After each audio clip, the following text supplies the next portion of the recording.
30-yard line. So here come the Bears and their quarterback for the second straight year. #1 pick in the 2024 draft, it's Caleb Williams. I always like studying quarterbacks in year 2. I think rookie year, there can either be a lot of growth, right? There's the biggest ability to take that jump, but there's also some struggles you have to work through. In year 2, a full offseason, really understanding the playbook. Things have kind of slowed down for you. I feel like year 2 is a really good indicator of what long-term success looks like for any young quarterback. And he'll be tackled up around the 45-yard line. 15 yards on the catch and run for the first down. First and 10 at the 45-yard line. Operating from the shotgun, it's Williams. Now he'll run. And he's out of bounds down inside the 35. A gain there of 24 yards. Good for a Bears first down. First and 10 at the 32. To throw, it's Williams. He'll get rid of it and complete it. And he'll be out of bounds. A pickup, though, of 6.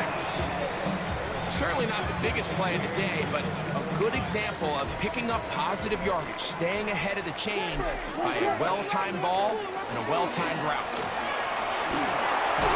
Now they are in business inside the 15-yard line. It's a pickup of 12. First down, Chicago. First down. First and 10 at the 13-yard line. Throwing is Williams. Out to his right. Escaping the danger, throwing and completing. And he's close to another first down. Brought down just shy of the marker. An enviable spot to operate from. Here's second and inches. Now Swift. And he'll fight forward. Doesn't get a hold up, and he got what he needed. It is first and goal coming up. Disappointment from Jack. And the Bears first down. First and goal at the 3-yard line. Carson gets it. Swift. He goes towards the left. And And he's into the end zone for a Bears touchdown.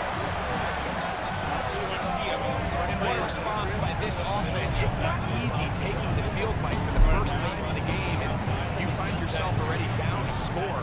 They watch their opponent kind of march down the field and score on the opening possession, and they're able now to go out and square it off. He does miss the extra Maybe get a point, little confidence for your defense to go out and get a stop. I guess he spent all his They come over with energy on this that extra touchdown, point. Cooper. We got As ourselves a Carson tie ball game. misses the extra point at the end of the first quarter. It's a pretty long drive. He wasn't ready for the extra point. He was still so excited about that touchdown he scored. But it's really not a big factor right now. His score is 6-7. As he's going to kick on the ball down over to Jack. And Jack's So last here's time Santos around, after the let's see if touchdown. he can either He's score out to one kick play this one or off. Carson can get a little defense going. I think our 20 On the return, it's Keaton Mitchell. The tables to turn Now an as opening Jack past the takes 30. it up the right side. Inside the 30. Oh my goodness! And we get a kickoff return touchdown from Jack. 90 yards. Oh my goodness! Touchdown, Baltimore. For the second drive as he takes it 100 yards to the house for a touchdown. That's got to be one of the most impressive things I've seen, not just from Jack, but I think for Madden in general, as Jack gets that extra point, unlike Carson was unable to, and Jack is up 14-6 as the Baltimore Ravens here. Yeah, let's see if Carson can answer back here. Maybe his own kickoff return touchdown. It's a very hard play to happen, but I mean, Jack made it look very easy on that play. Yeah, Jack is just kind of making it look easy on his offense there, and Carson kind of takes it up the left side and gets to about the 31-yard line, and he has his first and 10 in the middle of the second quarter. So we can see two kind of different styles of gameplay here. Jack is very quick with his scoring. Carson's taking his time, trying to wear down the defense, get these short plays going. I think at the end of the day, I think the long run works here. I think if you take time and you can finally get a stop on defense, then you'll be able to waste the clock and be able to score late in the game. Yeah, I agree with you there, Cooper, and I think what Carson's doing, playing the long game, taking those short plays, kind of like he just did here, as Carson gets that first down and then some, and he's at the 25-yard line, and he's getting closer to that end zone. Like we said, playing the long game, trying to get those short plays, those short passes, and it seems to be working out very well for him, I think. Absolutely. I mean, he's lining up under center, making Jack think that maybe it's a run, and he's always rolling out here, and he's finding the understraight over the middle, just like he did earlier in his first drive. He's rolling out, he's dragging along the defense with them, and he's throwing across the field for a wide-open receiver. Yeah, I've also noticed one thing he loves to do is when he has to kind of scramble out of that pocket, he immediately looks to the right side of the field, and if he doesn't see something there, he goes to the middle. And so I think it's really important for Jack to kind of always cover the right side of the field. That's a little bit of a hospital ball right there. That could have been an interception, but Carson is just short of the first down. It's 2nd and 5 as we wind down to 2 minutes here in the second quarter. Johnson is wide open for a touchdown, his second of the game. And he's been open all day today. I mean, he's running the ball, he's catching the ball. He has 2 touchdowns, 1 on the run, 1 on the catch.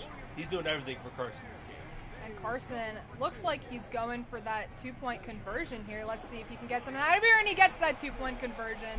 So making up for that missed extra point there. Great job from Carson to tie the game up at 14 even. And that was just too easy. I don't know what Jack was doing on defense, but he said everybody got to the quarterback. He just threw the ball quickly for that 2-point conversion. Now let's see if Carson can tackle somebody on this kickoff.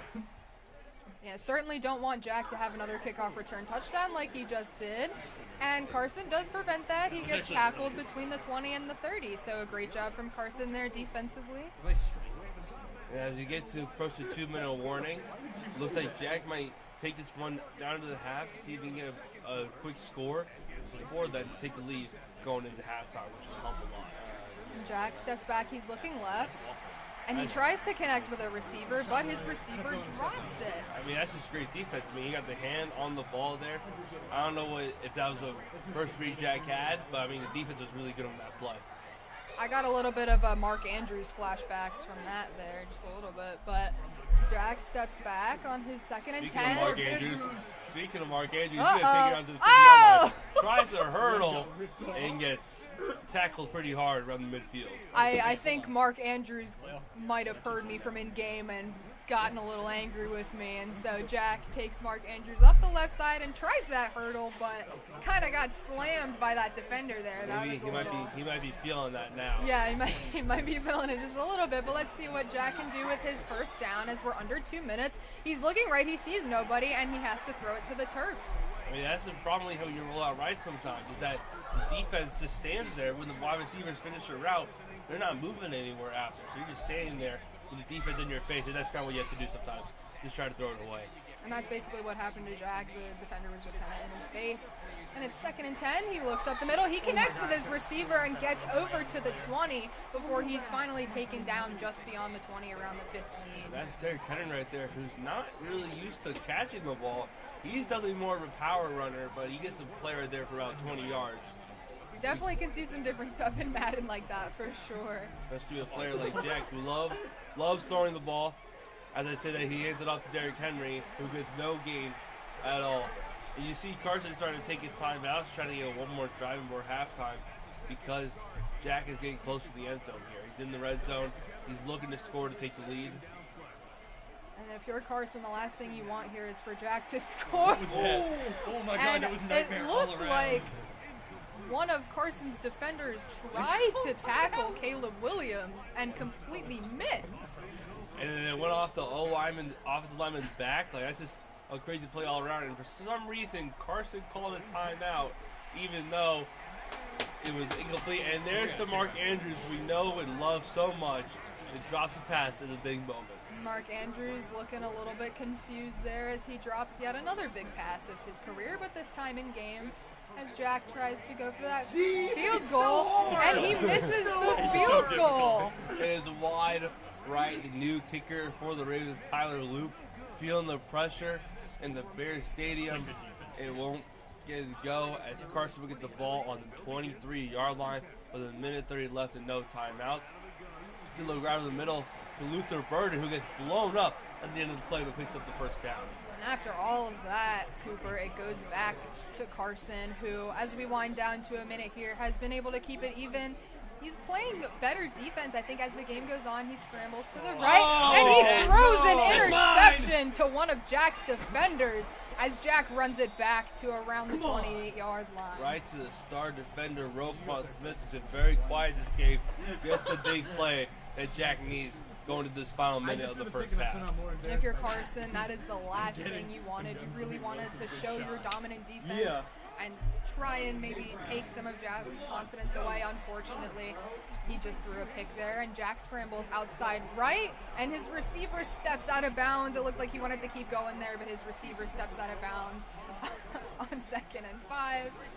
That play right there does stop the clock, and in Madden, it's a lot different than college football. The clock is always running unless you get out of bounds, like Jack did right there. You'll see right now, the clock is going to keep ticking, and Jack uses his first timeout of the half.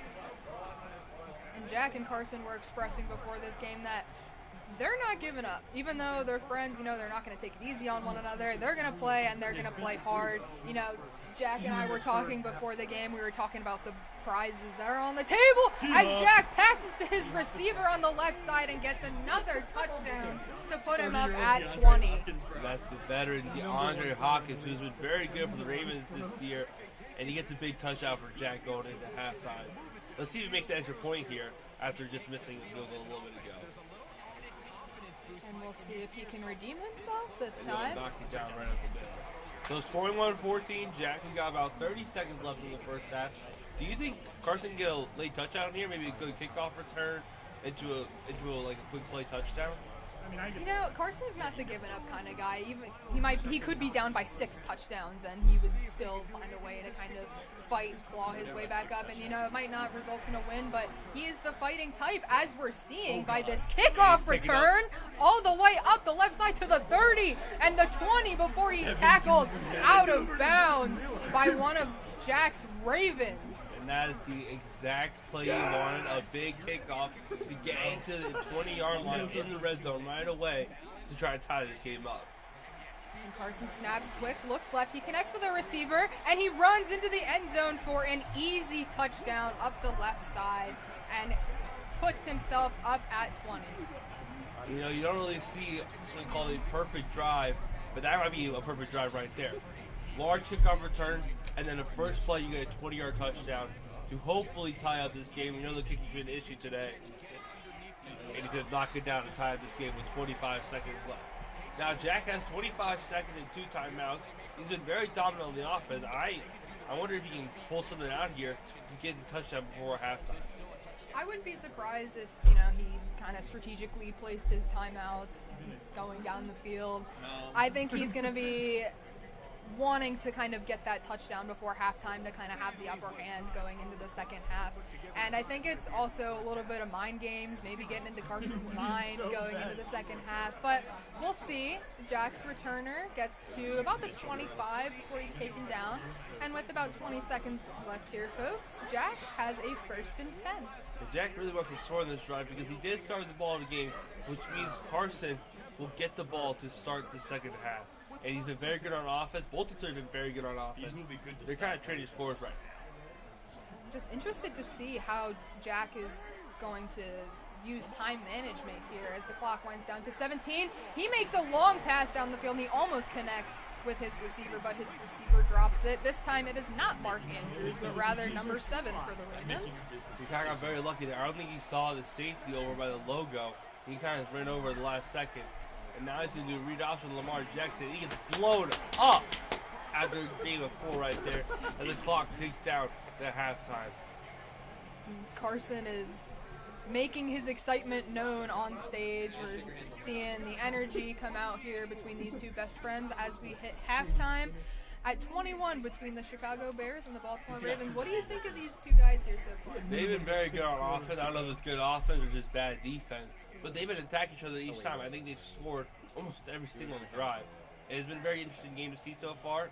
Carson's going to get the ball to start the second half here. Let's see if he can take advantage here and take the lead for the first time in this game. And like we said earlier, Carson, gets the ball back for the second half, and he has a very short kickoff return up the left a little bit to get a couple yards before his first down attempt. And Carson's passing has been very interesting this game. He's lining up in these run formations, but he's always doing these play action plays as he does run off here up the middle for a big gain for a first down too. And that's the kind of things you like to see. is that you line up in these run formations, and sometimes you pass it, sometimes you run it. You're leaving the defense on their heels, not knowing what's going to happen next. Also at the end there, that was a really nasty juke. I covered my mouth. That was amazing. As Carson goes up the middle again with another spin around.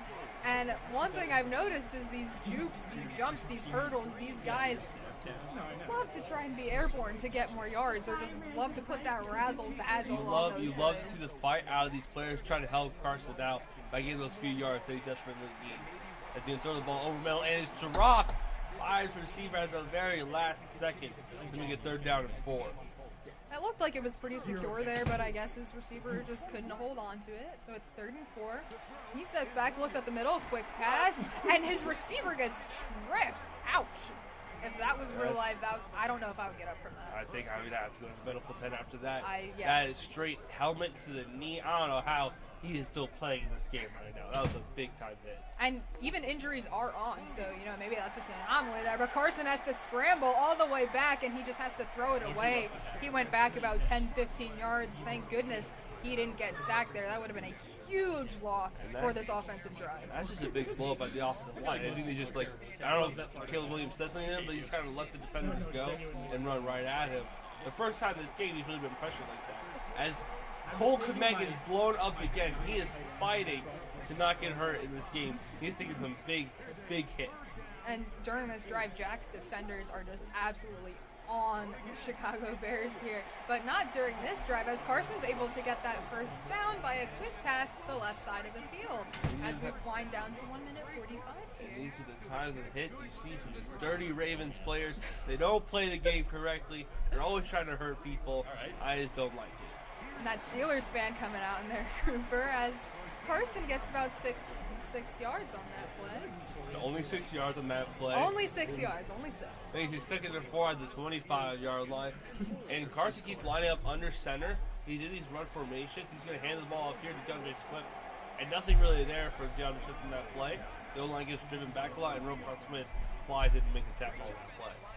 It seems like Jack just kind of knows where he needs to be on defense. He already kind of knows where Carson is going to go. He's able to kind of read him a little bit. As Carson kind of does that quick pass he loves to do and gets that first down. We're at 20 seconds here. We've kind of seen, from these two that Carson just plays the long game, and he does those quick, short passes to get those short amount of yards at a time, and clearly it's been working as he gets another 4 yards to take it to 7 and 6. And we'll take a quick pause to go to the 4th quarter. And you spend a whole quarter there with Carson with the ball. He is not letting Jack get the ball back this game. As he's going to the true clock, he's wasting time. And the story of this drive is the tight end. I think every single passing position has been to tight end. Besides that play that goes to DeAndre Swift for a very, very short gain. Maybe no gain at all in that play as we head into 3rd down here.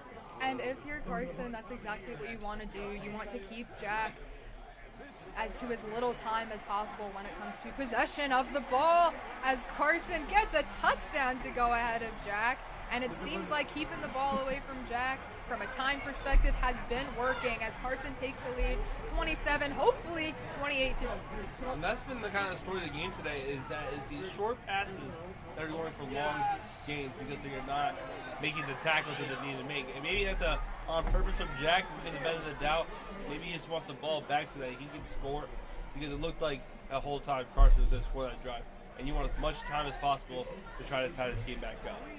Jack tugging on his collar, starting to get a little nervous here in the Shine Gaming and Esports Student Center. But we have 3.5 minutes left. There's still a lot of time for things to change, as Jack gets up around the 30 during his kickoff return. And during this time, you see, as we have about 3.5 minutes left, a lot of time for Jack to score. You see that his offense has been very quick, very fast to score this game. Let's even go right back to it and score quickly again, as this play will go about for 4-5 yards to get tackled quickly at around the 34-yard line. That receiver just kind of laid there on the ground for a second. Hope he's all right.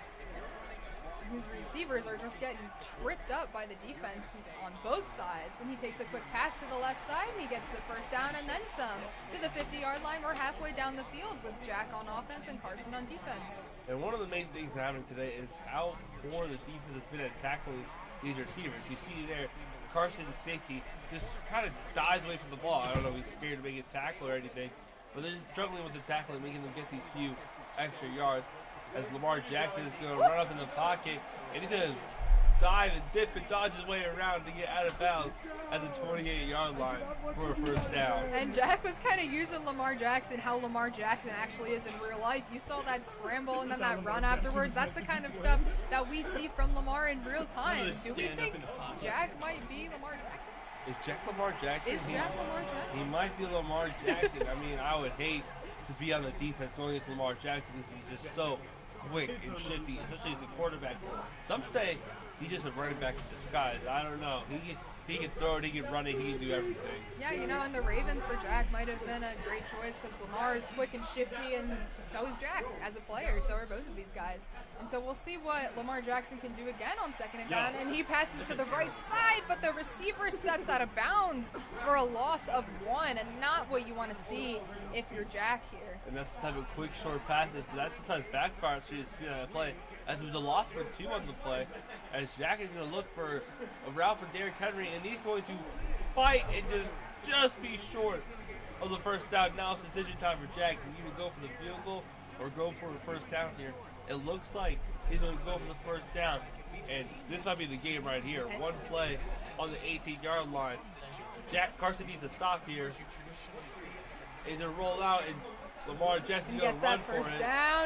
And that's him, and he gets a touchdown. As Jack takes that gamble on 4th and inches. He must have been Nick Sirianni for Halloween the way that he went for that 4th down. What an incredible job by this Baltimore offense here. And that's kind of play call you want. You see the running has been working well for Jack this game with Lamar Jackson. He goes right back to it, and nobody's there to stop him as he ties it up here with 2 minutes left.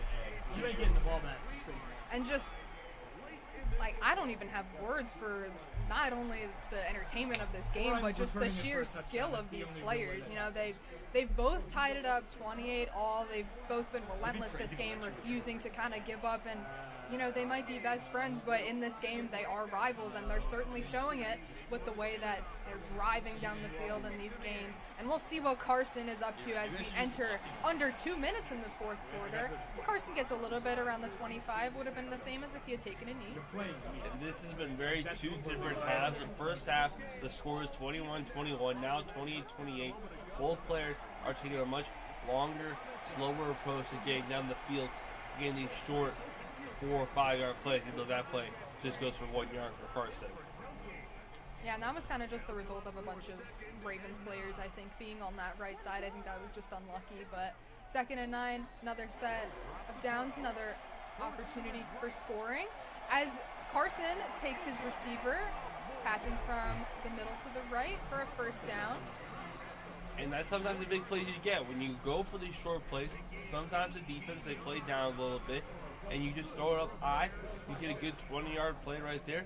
As Jack's trying to use his timeouts, trying to hope to get the ball back. Carson's saying, you're not getting the ball back this game. He is making this the last drive of the game as he finds DeAndre Swift on the right side, makes a man miss, and is tackled at the 43-yard line.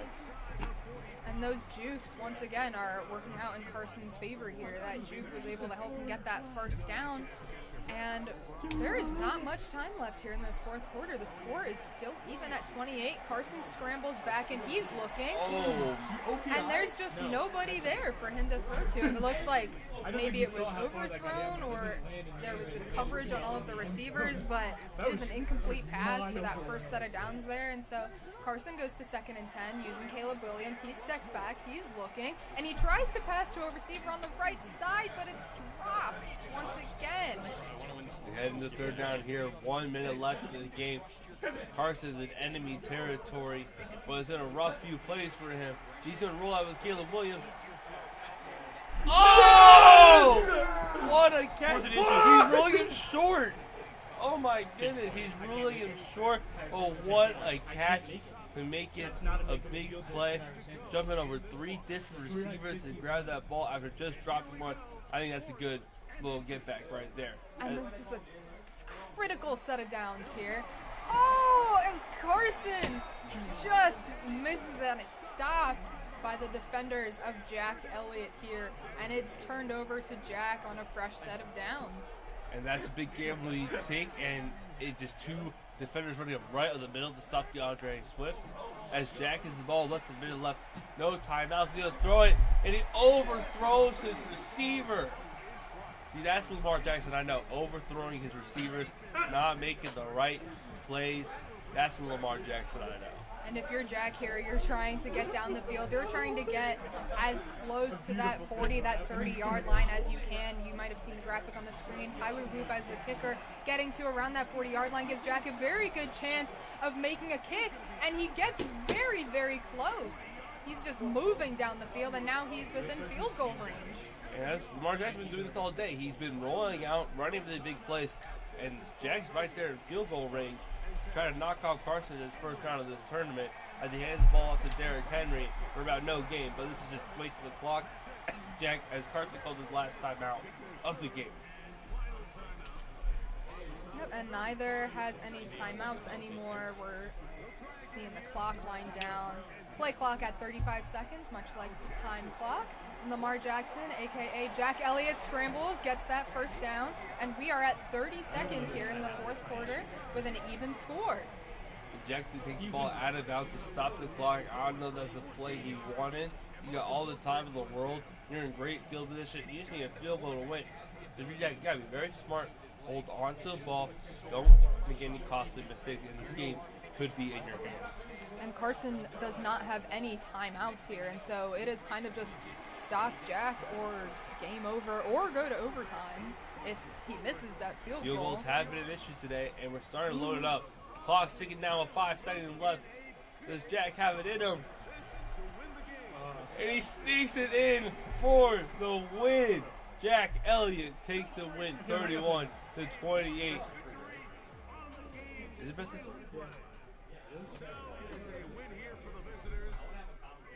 Go get him. Jack takes the first game. There's a possibility it's a best of 3 series. We need confirmation on that. If not, then Jack is moving on to the championship. If it is best of 3, then Carson has a chance to get back right in this. Yeah, I mean, from what we've seen, very dominant players. I was expecting to see one, maybe being better than the other, but from what I've seen, that's not the case. They're both relatively the same skill level, and, even though one kind of chose the Ravens, one chose the Bears, they have very different makeup of players, very different kind of skill levels.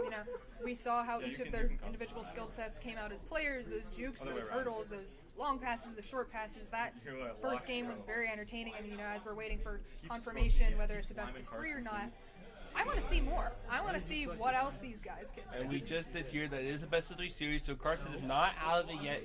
He has a chance to come back in this game. And you got to see some more defense out of these guys. It's been very offensive heavy that first game. We're going back to the Ravens and the Bears for the second game. Let's see if we see some better defense out of these players.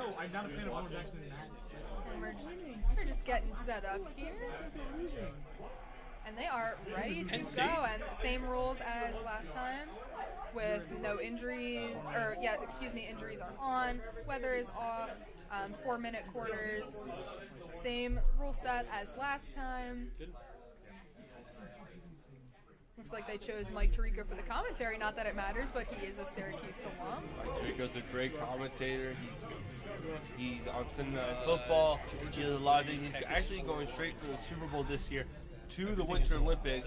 He's going to have a very busy February.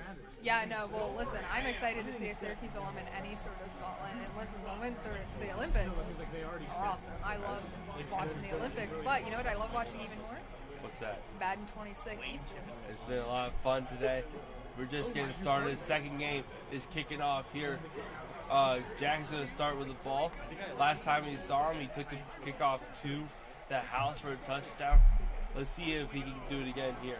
And he takes it up the middle, gets tackled around the 29-yard line. If those defenders hadn't squeezed in from the right and the left sides there, I would have thought he was going all the way back down the field. There was kind of just that hole in the return defense, and it looked like he had a straight shot. There was a big hole there. I just got closed up really well by the defenders at the last moment. And we see last game that Jack used Lamar Jackson really well. I want to see if he uses other players this game. As he tries using Derrick Henry, he gets stuck at the line for a loss of 2 on the play. He's been kind of using Derrick Henry through a lot of different lenses here. He's used him as a power running back. He's used him as a receiver. And this time, during this play, he decides not to. He goes for number 7 on his team. But definitely Derrick Henry is one of his more favorite players, I think, out of the Ravens team was in this game. And it makes sense. Derrick Henry is one of the best running backs in the game. He struggled a little bit this year in football, but it might just be an age thing, but he's still very dominant in Madden. As you see Jack roll out with another dominant player, Lamar Jackson, to pick up the first down on that 3rd and 6 play right there. We're seeing some more of those realistic Lamar Jackson scrambles here. Already at 2.5 minutes in the first quarter of the second game. Jack is looking, and he passes up the middle, number 7 again. He's at around the 30 now, and once again, we're having those short and sweet passes with just a couple yards at a time, and it's working out for both of them. So it's a very different start for Jack this game. Last game, first drive, was 2 plays total. This drive is about 6 plays to get down the field as he rolls out against Lamar, and he gets tackled after a gain of 3, and that's what you want to see out of Carson's defense. Lining up with Lamar, tackling him down quickly so he doesn't get those big gains at the beginning of all last game. And the clock winds down under 2 minutes here in game 2. And it's still with Jack. Lamar Jackson's going to roll up again, and he gets stuffed a little bit at the line. 3rd and 3. It's a big 3rd down for Carson. It's the first drive of the game. You need to set the tone with your defense. Let's see if Jack has something in his bag to get the first down here. He's been very heavy with the run to start this game, and he's going to go back to the run to pick up the first down with Derrick Henry. And if you're Carson here, you really want to make sure your defense is kind of just on top of things here, because from last game, Jack set the tone with that kickoff return, and I think that might have set the tone for pretty much the entire game. And so if you're Carson, you're going to want to be trying to replicate that, but just for you. But the field is just wide open for Lamar Jackson to walk and eventually jump into the end zone, and I'm not quite sure where the Chicago defense went there, but Jack is up 6-0 over Carson Cass here. I mean, when you're running the ball like you are with Derrick Henry, it makes the defense clash in on the box, and that just leaves a wide open middle for Lamar Jackson. He's about 20 yards of space to work with before a defender was even near him. So that's the plays you like to see from Jack. Not really what you want to see from Carson. You want to see the defense get those stops there. But Carson to get the ball back here, he's been very conservative and time-consuming in his offense. Let's see if he keeps it up in the second game. Yeah, and Jack's kind of had the ball for the entirety of the first quarter, and if we saw from that quarter last game where Carson kind of did the same thing, it very much works. You know, from an obvious standpoint, it keeps your opponent from scoring, but you know, it helps you make those drives down the field, and overall, it can just be the best strategy. And with these shorter quarters, we're from 4 minutes to the running clock. Like, it's very easy to do that. It's to take time with the whole quarter to keep the ball, to move down the field slowly with those 3-4 yard plays. If you get 3-4 yard plays every time, that's the first down, as my high school coach used to say. It's easy to get those short yards. I think if you kind of go for those daggers every time, like for instance that one Devontae Smith pass in the Super Bowl this past year, if you go for kind of something like that every play, you're a lot less likely to succeed than if you go for those short passes. And these guys recognize that. You know, these are smart players, and they're going to try and use every strategy that they know in order to kind of harness their skills, because they want to win. They want to win, and they want to win in a big way. And, you know, Jack and Carson are both showing that they want to. And, you know, we've been seeing the short plays this time, but I haven't seen it yet. But maybe that might open up one of those big plays to go deep down the field, as DeAndre Swift is spinning and juking and trucking to fight for every yard he can for that gain of 8 right there to take the ball around midfield for Carson. And that's what his defender just did there. He just got smoked by 3 Ravens players. That looked insane from our end. And Carson gets another first down and takes that juke to the left side. He's just breaking Jack's ankles today, and Jack says dogs gotta eat, and that's what he's doing in this game right here, and Carson is determined to take that plate away from him. And the offensive line has been very impressive this game, opening up these big gaps for the running backs to get these big 4-yard plays. As you see there, 4-yard run play right for that. If you get that a couple times, that's a first down. That's what we like to see, is these short plays to get those first downs eventually. Yep, and we are winding down to 2 minutes here in the first half, and much quicker game than the first time, because we're seeing dominant possession. Jack had the ball pretty much for the entire first quarter, and I think Carson's going to want to try and do the same. And, so we're seeing it's 3rd and 1. We have 2 minutes left. There's a lot of time for Carson to score, but maybe it would also be optimal if he could go down the field, get this touchdown, and then pick off Jack if he could, as he gets that first down to get to around the 30. But I definitely don't think he would complain about getting a pick 6 off of Jack. What do you think? So, yeah. I mean, any play is a big play for now because, let's be honest, you might see 4 total drives this game. With each trying to think about a whole quarter. As DeAndre's going to bust to the right and get a big play to the 14-yard line. And that's what Carson's been doing today. He has been juking out Jack like crazy, always getting a second, third little burst of energy to get those extra yards. These jukes are just nasty. He's just dodging those defenders. He has a little bit of trouble dodging those defenders there, as Jack kind of takes him down behind the line of scrimmage for a loss of 1. But still a lot of time for Carson to kind of redeem himself here. And I believe Carson does receive in the second half. He does. Yes. He throws an interception there. Wide open left field. Can he get past Caleb Williams? He does. He gets taken out of the 20-yard line. That is not what you want as Carson. Is throw an interception in the red zone. And when I said Carson wouldn't mind an interception, I meant he wouldn't mind getting a pick 6 off of Jack, but unfortunately it kind of goes the other way. Jack gets that pick off of Carson, and we're gonna see how he can take advantage of that. He's looking to the right and I thought his receiver snagged that, but his receiver was out of bounds, and so it's incomplete. We move on to 2nd and 10. About 27 seconds left here. The play clock winds down to 30. And Jack steps back. He's looking right, and it is caught for that first down, and Jack takes a timeout. We're seeing that clock management start to come into play with 23 seconds left. Jack's about halfway down the field here. I think he's going to want to try and do what he did last time and kind of score before the half. And he scrambles out of the pocket, and he's looking, and he gets down the field. But his receiver steps out of bounds again, and that's something we've been seeing a lot today. Oh, it's very unfortunate you get that heel. This clips you out of bounds. But he's in a great spot here to score. And if you're Carson, you need to stop here.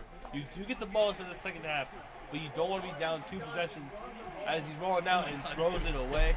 Very smart by Jack there. None of his receivers were open. Lamar Jackson finally had a defender on him inside of the pocket. That's what you want from Jack, is just throw it away, save the time, get yourself another play here.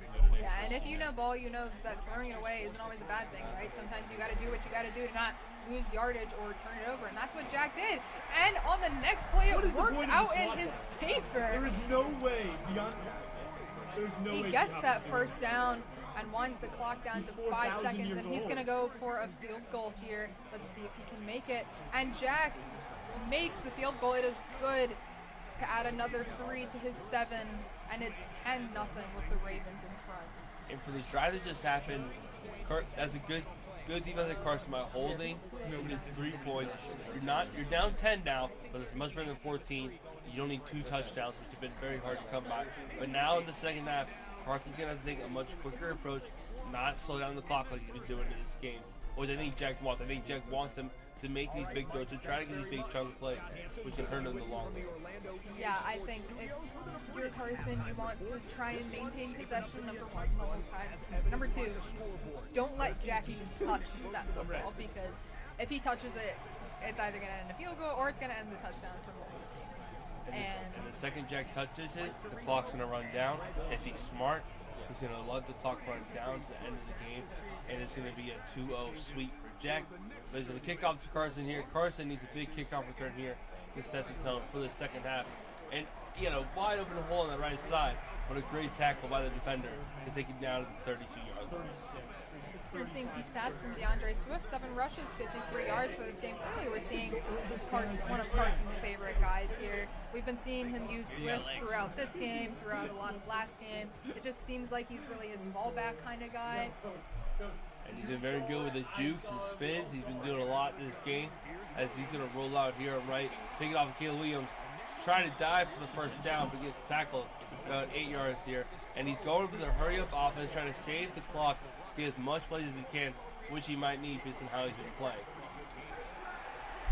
That's so And he's going to throw it up overfield and get intercepted by Jack. That is the last possible thing you wanted when you're trying to come back. I think Carson might have gotten a little bit overzealous there. He was trying to go quick. He was trying to run that clock down, taking our suggestions, giving Jack as little bit of time as possible to score. But unfortunately, I think his speed might have gotten to him a little bit as Jack fights for that first down. And that's Derrick Henry knows. He will not stop until the whole team will take him down as he picks up the first down right there. And we see on the screen that Jack has 0 passing yards. No, Carson has 0 passing yards right now. It is mainly running for him. It has been a big struggle this game for him on the offense. And technically on the defense too, as Jack takes the ball up for about 7 yards right there. And we see Jack get about 6 or 7 yards on that play here.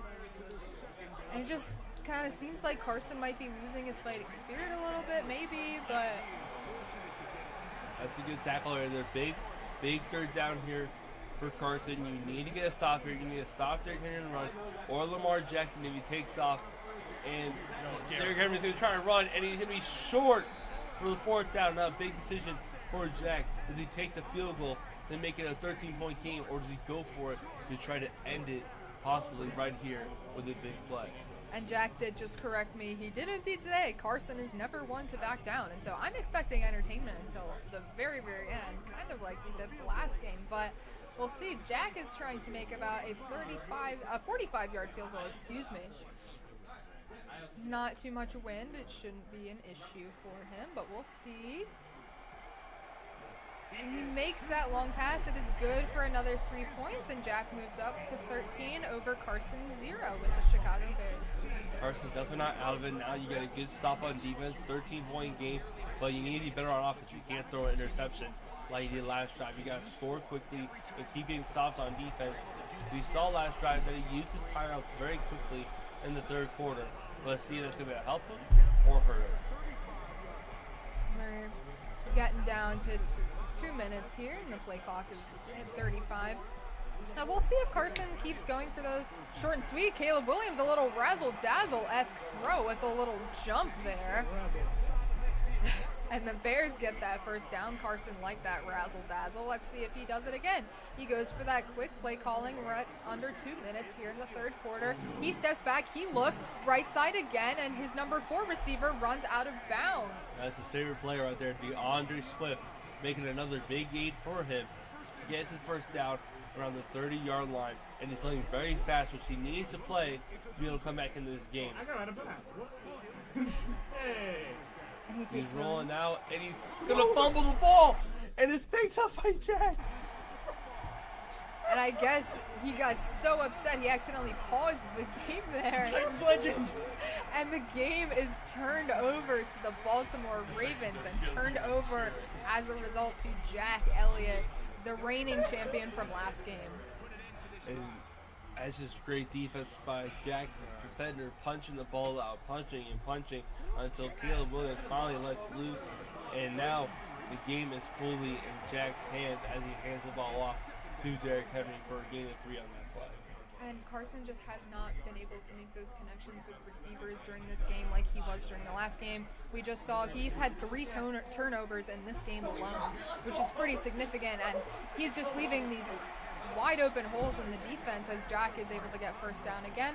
And he's kind of playing around a little bit here as he dives down onto the turf. It's also really smart by Jack. You're getting down, you're wasting the clock, you're making Carson take his last time out. So now no more stopping the clock for Carson. As Derrick Henry's going to throw a defender off of him. He's dancing at the 2, at the 1, and he's in for the touchdown. Just messing with Carson at this point. Yeah, that was just pure taunting right there. I think if that was real life NFL, he might have gotten flagged for that. But Jack is dancing around in the end, right before the end zone. He goes for that 2-point conversion, and he gets it. He is just adding to the wound right now, going for the 2-point conversion, dancing on the end zone. I mean, these refs are really letting them have their fun here. No penalties yet in these 2 games, so they're letting them play. They're letting them have fun, clearly, with what Jack just did there. That's the kind of entertaining stuff we love to see from these players. You know, the hurdles, the passes, the impressive jukes, all of that kind of stuff. The impressive yard stats that we just saw. Jack with 113 passing yards. Jack has 200 total yards, and Carson has less than 100. It's been a tale of 2 stories. Jack being very impressive all around offensively and defensively. Carson, quite the opposite. And we're getting to the end of the 3rd quarter as Carson throws to the left side of the field, and his defender kind of just, his receiver kind of just goes dead weight as he tries to catch the ball. I'm not quite sure what happened there, but it's been a struggle for both of these teams with the catching. I mean, once the defender gets on them, it's been hard for them to haul these balls in. As Carson is a 3rd and 1, the clock is ticking down. He's going to hand off to his player, DeAndre Swift, and he's going to get stuck at the line for 4th and inches in the 3rd quarter. Now, it's 21-0. Carson is not going to give up, but it's a big 4th down here. He wants to have any chance to stay in this game possibly. And it looks like Jack might be aggressive with the defense, maybe choosing a blitz of some sort. I'm not too sure, but Carson is stepping back, and he looks for a defender, and instead of getting a 1st down for the Bears, he throws yet another pick to the Baltimore Ravens, and that makes it 4 turnovers for our guy Carson Cass in this game. That is his 3rd interception of the game, 4th turnover all around. And on that play, the receivers just kind of stopped running. They stood still, and Carson just took a chance, and it's intercepted. And there goes Derrick Henry again. He's going to gain an 8, just trying to take out the clock now. Yeah, and clock is at 3:15, Cooper. I mean, it's 21-0 here. Carson will definitely still try to fight. I can definitely see him doing that, but Jack is just pushing down the field. He gets another 1st down there. And I'm not quite sure how much more Carson can do. Like we've said, he's not the type to give up, but he's also the realistic type. And at this point, we're almost at 2 minutes. How much do we really think Carson is able to come back? This game might be all but over. And if we're looking into our championship round, I don't know what's happening in the other game, but Jack has been very dominant this game. He might be very dominant all around in the tournament. This might be his to win.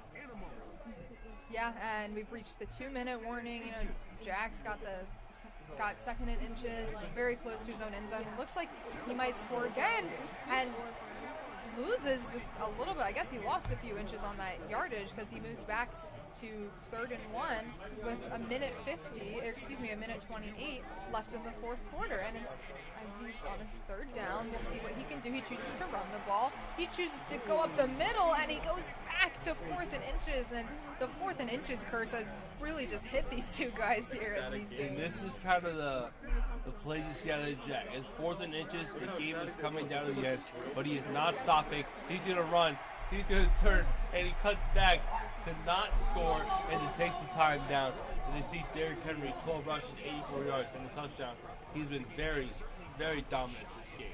It's very clear, I think, which player is Jack's favorite here. He's been using Derrick Henry to his full advantage as he takes a knee, and the clock winds down, and Jack takes the best of 3 series with 2 wins over Jack, playing as the Baltimore Ravens versus the Chicago Bears.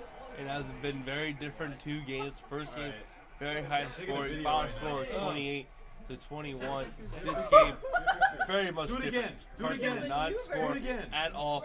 4 turnovers, very much different out of these 2 games. Yeah, but let me tell you, this was games full of energy and action and just all around great skill from these 2 people. And I'd honestly come in and just watch them play on any day, because if it's as entertaining as this, then who knows? And at the end of the game, these 2 guys are best friends. They're laughing about the game together. They're hugging. They're taking pictures. That's what you want to see. Great sportsmanship. It feels great, but I'm just focused on the finals right now. We still got more games to play.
Welcome back to the Shine Gaming and Esports Center for the third place matchup in today's Sunday Madden tournament. We've got Carson Cass playing the Bears and Ketter playing the Ravens. I am fresh off a win in my semifinal matchup against Carson. I'll be playing in the finals later. With me, of course, my co-caster, Michael. I'm excited for today's matchup. And I'm really looking forward to it as well. You know, we just saw a total clash between you and Carson using the Bears. And I got to say, you absolutely blew him out of the water. I mean, you rolled his tide. You did everything correctly. Going 2-0 on a sweep, using the same exact team, the Ravens. What do you expect to see going into this one with the Ravens in use? You know, the key for me last game was Lamar Jackson. He can scramble everywhere on the field. Derrick Henry played well, but there were times when I couldn't really get anything going with Derrick Henry. I had to switch to Lamar. That's what worked. Getting ready to kick off now. It's Tyler Loop. Sends this one away. We, of course, have the new NFL kickoff rules, and it's Blackwell back to receive it. Takes it from about his 10 up towards the 20, up towards the 30, and he's taken down right around the 35-yard line. So some pretty good starting field position for Carson as the offenses come out onto the field. Yeah, it was a great run there by Blackwell. Found the open slot in the middle and just took it, giving him I heard from an inside source, by the way. Play the middle linebacker. Trips on the left side, Williams in the pistol, and it's a handoff to Swift up the middle, and he's blown up around the 40 by Marlon Humphrey. Carson in the hurry up now. Still in that single back formation. Looks to pass, rolls out right, finds his man downfield, and it's caught by Rome Odunsi. That was a great throw there by Carson, you know, stepping out of the pocket, running the right, continuing with the slant, finding Odunsi on the outside. Still in that single back formation. Hands off to Swift up the middle. It's a good tackle there. Like that, Coach? I'm sensing a trend here from Carson. I believe he's going to continue to use Swift to his advantage. He's going to continue to gain those yards, and he's going to continue to hopefully get the points. We're into the I form. Fullback leads ahead of DeAndre Swift, who breaks off a big run down to the 30-yard line. Why are you laughing at me? And Carson is moving the ball well here early. I have no idea really what Ketter was doing there, especially on defense. You know, Carson just ran that ball again using Swift. Like I said before, he's going to utilize Swift to his advantage, getting another first down. Williams in the gun, Swift to his left. Looks a little fatigued, but he breaks a big run up the middle. Ketter looking for a tackle, and he's got it there, but not before Carson can break one all the way inside the red zone to the 11-yard line.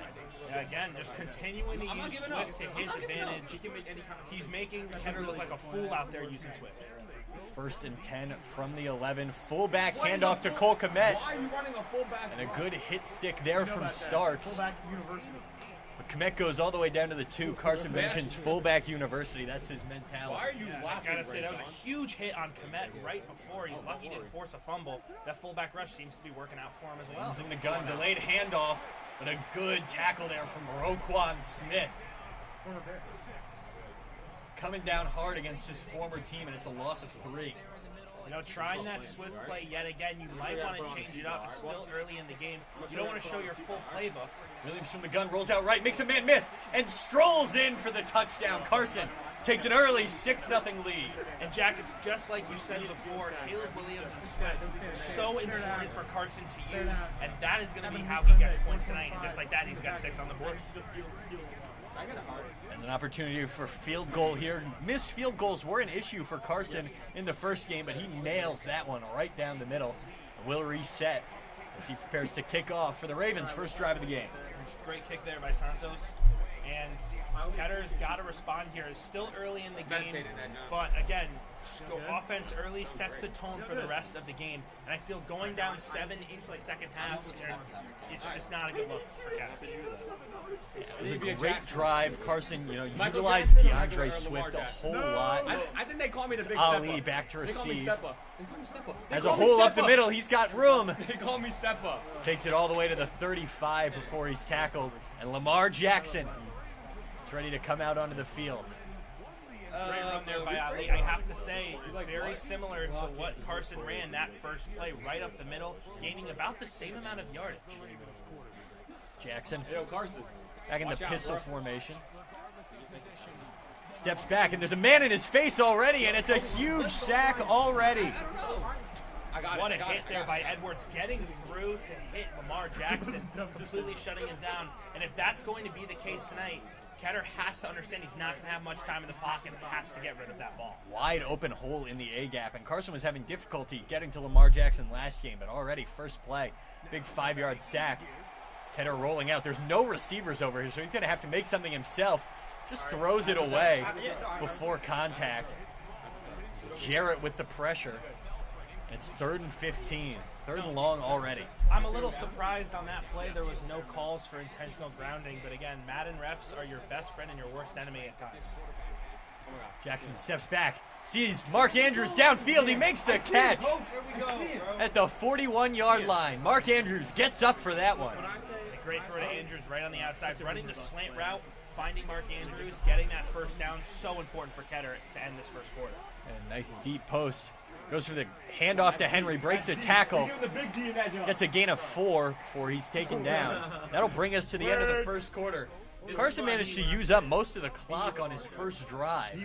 So it's 7-0 Chicago heading into the second. Inside Lamar before. Absolutely. And if Ketter wants to have a lead, at least going into the second half, or be tied going into the second half, clock management is going to be huge for both teams. You only have 4 minutes. You have to get a quick touchdown, I feel, if you are Carson, or try to kill the clock. From the gun, quick out to DeAndre Hopkins, turns upfield, but only manages a gain of 4. If he had kept his feet in bounds, could have definitely gotten that first down. Absolutely. Now you have 2 yards here. You're just outside the red zone by about 10 to 20 yards. I think the best play to do here is a passing play. Jackson from the gun. Quick out to Mark Andrews, and he's got tons of daylight. Walks into the end zone. It's 7-6 Chicago. Mark Andrews from a quick out route. Nobody could catch him. Put the burners on as he turned upfield. And that was a great play. Great play there by Ketter. He understood the assignment, getting a throw. You're just far enough, and that's how it gets done. Kick is drilled, and we have a tie game yet again. 6-play drive for Ketter. Evens things back up with Carson, and we've got a game on our hands. Yes, we do. And again, like I said, Carson now has 3.5 minutes before the second half. I mean, if you're Carson, what do you do in this situation? I'm running the clock out. He's going to run the clock out, I think, being that he just screamed it out. I agree that that's the right play. I mean, your goal is just get a touchdown. Don't give Ketter any time. Get a touchdown as close to 0 on the clock as possible. That just means sticking to runs. That's what it's going to mean. Single back formation, 3 receivers out to the right side from that right hash. Hands off to Swift up the middle. Rumbles forward for a gain of 4. And you already know that chew clock is going to be on for Carson. Yeah, you know what? It's funny. I don't know what happened to Roquan Smith on that play. I think he was just bugging out. Looked like he was doing the worm in the backfield. Clearly got glitched in his offender. Williams steps back. Can't find anything. Running back towards his own end zone. Just ends up throwing it away. He's outside the hash mark, so that won't give him an intentional grounding. And again, just killing that clock. I think if you're Carson, you can't throw the ball again. You're 3rd and 6. You have to utilize DeAndre Swift. In the gun, Swift to his right from that right hash. 2 receivers out to the left, 1 to the right. He steps back to pass. Finds a receiver out there in Luther Burden, but he dropped it, and it's 4th and 6. Carson's going to have to punt this ball away, his first punt of the day. Yo, weren't you a long snapper back That's in the day? really surprising. You know, I'm still surprised he didn't run the ball to Swift. I feel he was trying to kill the clock, chose last minute not to. That's an opportunity here for Ketter to put this game in his hands. He gets the ball at half, so if he can get down, score, and get the ball back, that's concerning for Carson's ability to win this one. Yeah, and I have to agree 100%. You're still 2.5 minutes to go. I believe there is a 2-minute warning. Am I correct, Jack? Yes, yes. So your goal right now is get to the 2-minute warning. I feel try to score before the 2-minute warning because I feel you don't He's have got a enough man time wide to open, but it's picked off. The safety came over. My goodness. Brisker with the pick, and that is how it's done. And now Carson is in control. Just see, I mean, it completely seemed like Rashad Bateman was wide open on the streak, but Jaquan Brisker got over quick, and it's Carson's ball again with 2.5 minutes to go. Runs it up the gut with Swift, and he's got daylight. Roquan Smith comes over, makes the tackle, but not before Carson gets a first down. Yeah, and great again, using Swift to your advantage. You need to continue to run the ball. especially after the 2-minute warning. Right now, you can start to make passes. You may have one more play to make a pass, but after this, it should be strictly running from Carson. Carson takes the snap just before the 2-minute warning, runs it up the gut with Swift. Gets a gain of about 8 through that A-gap. He's taken down. 2-minute warning hits, so the clock will stop, but we will not take a break. We'll stay right here. Williams in the gun, Swift to his right. And again, the play, use Swift. Bunch formations, looks for the screen. A good block there. Swift rumbles upfield for a good gain, gets to the 42-yard line, picks up a fresh set of downs. Absolutely, and I mean, again, too bad this isn't part of fantasy football because I feel Swift is going to get a lot of points here to end the first half. Back to the gun. Swift to the right of Williams.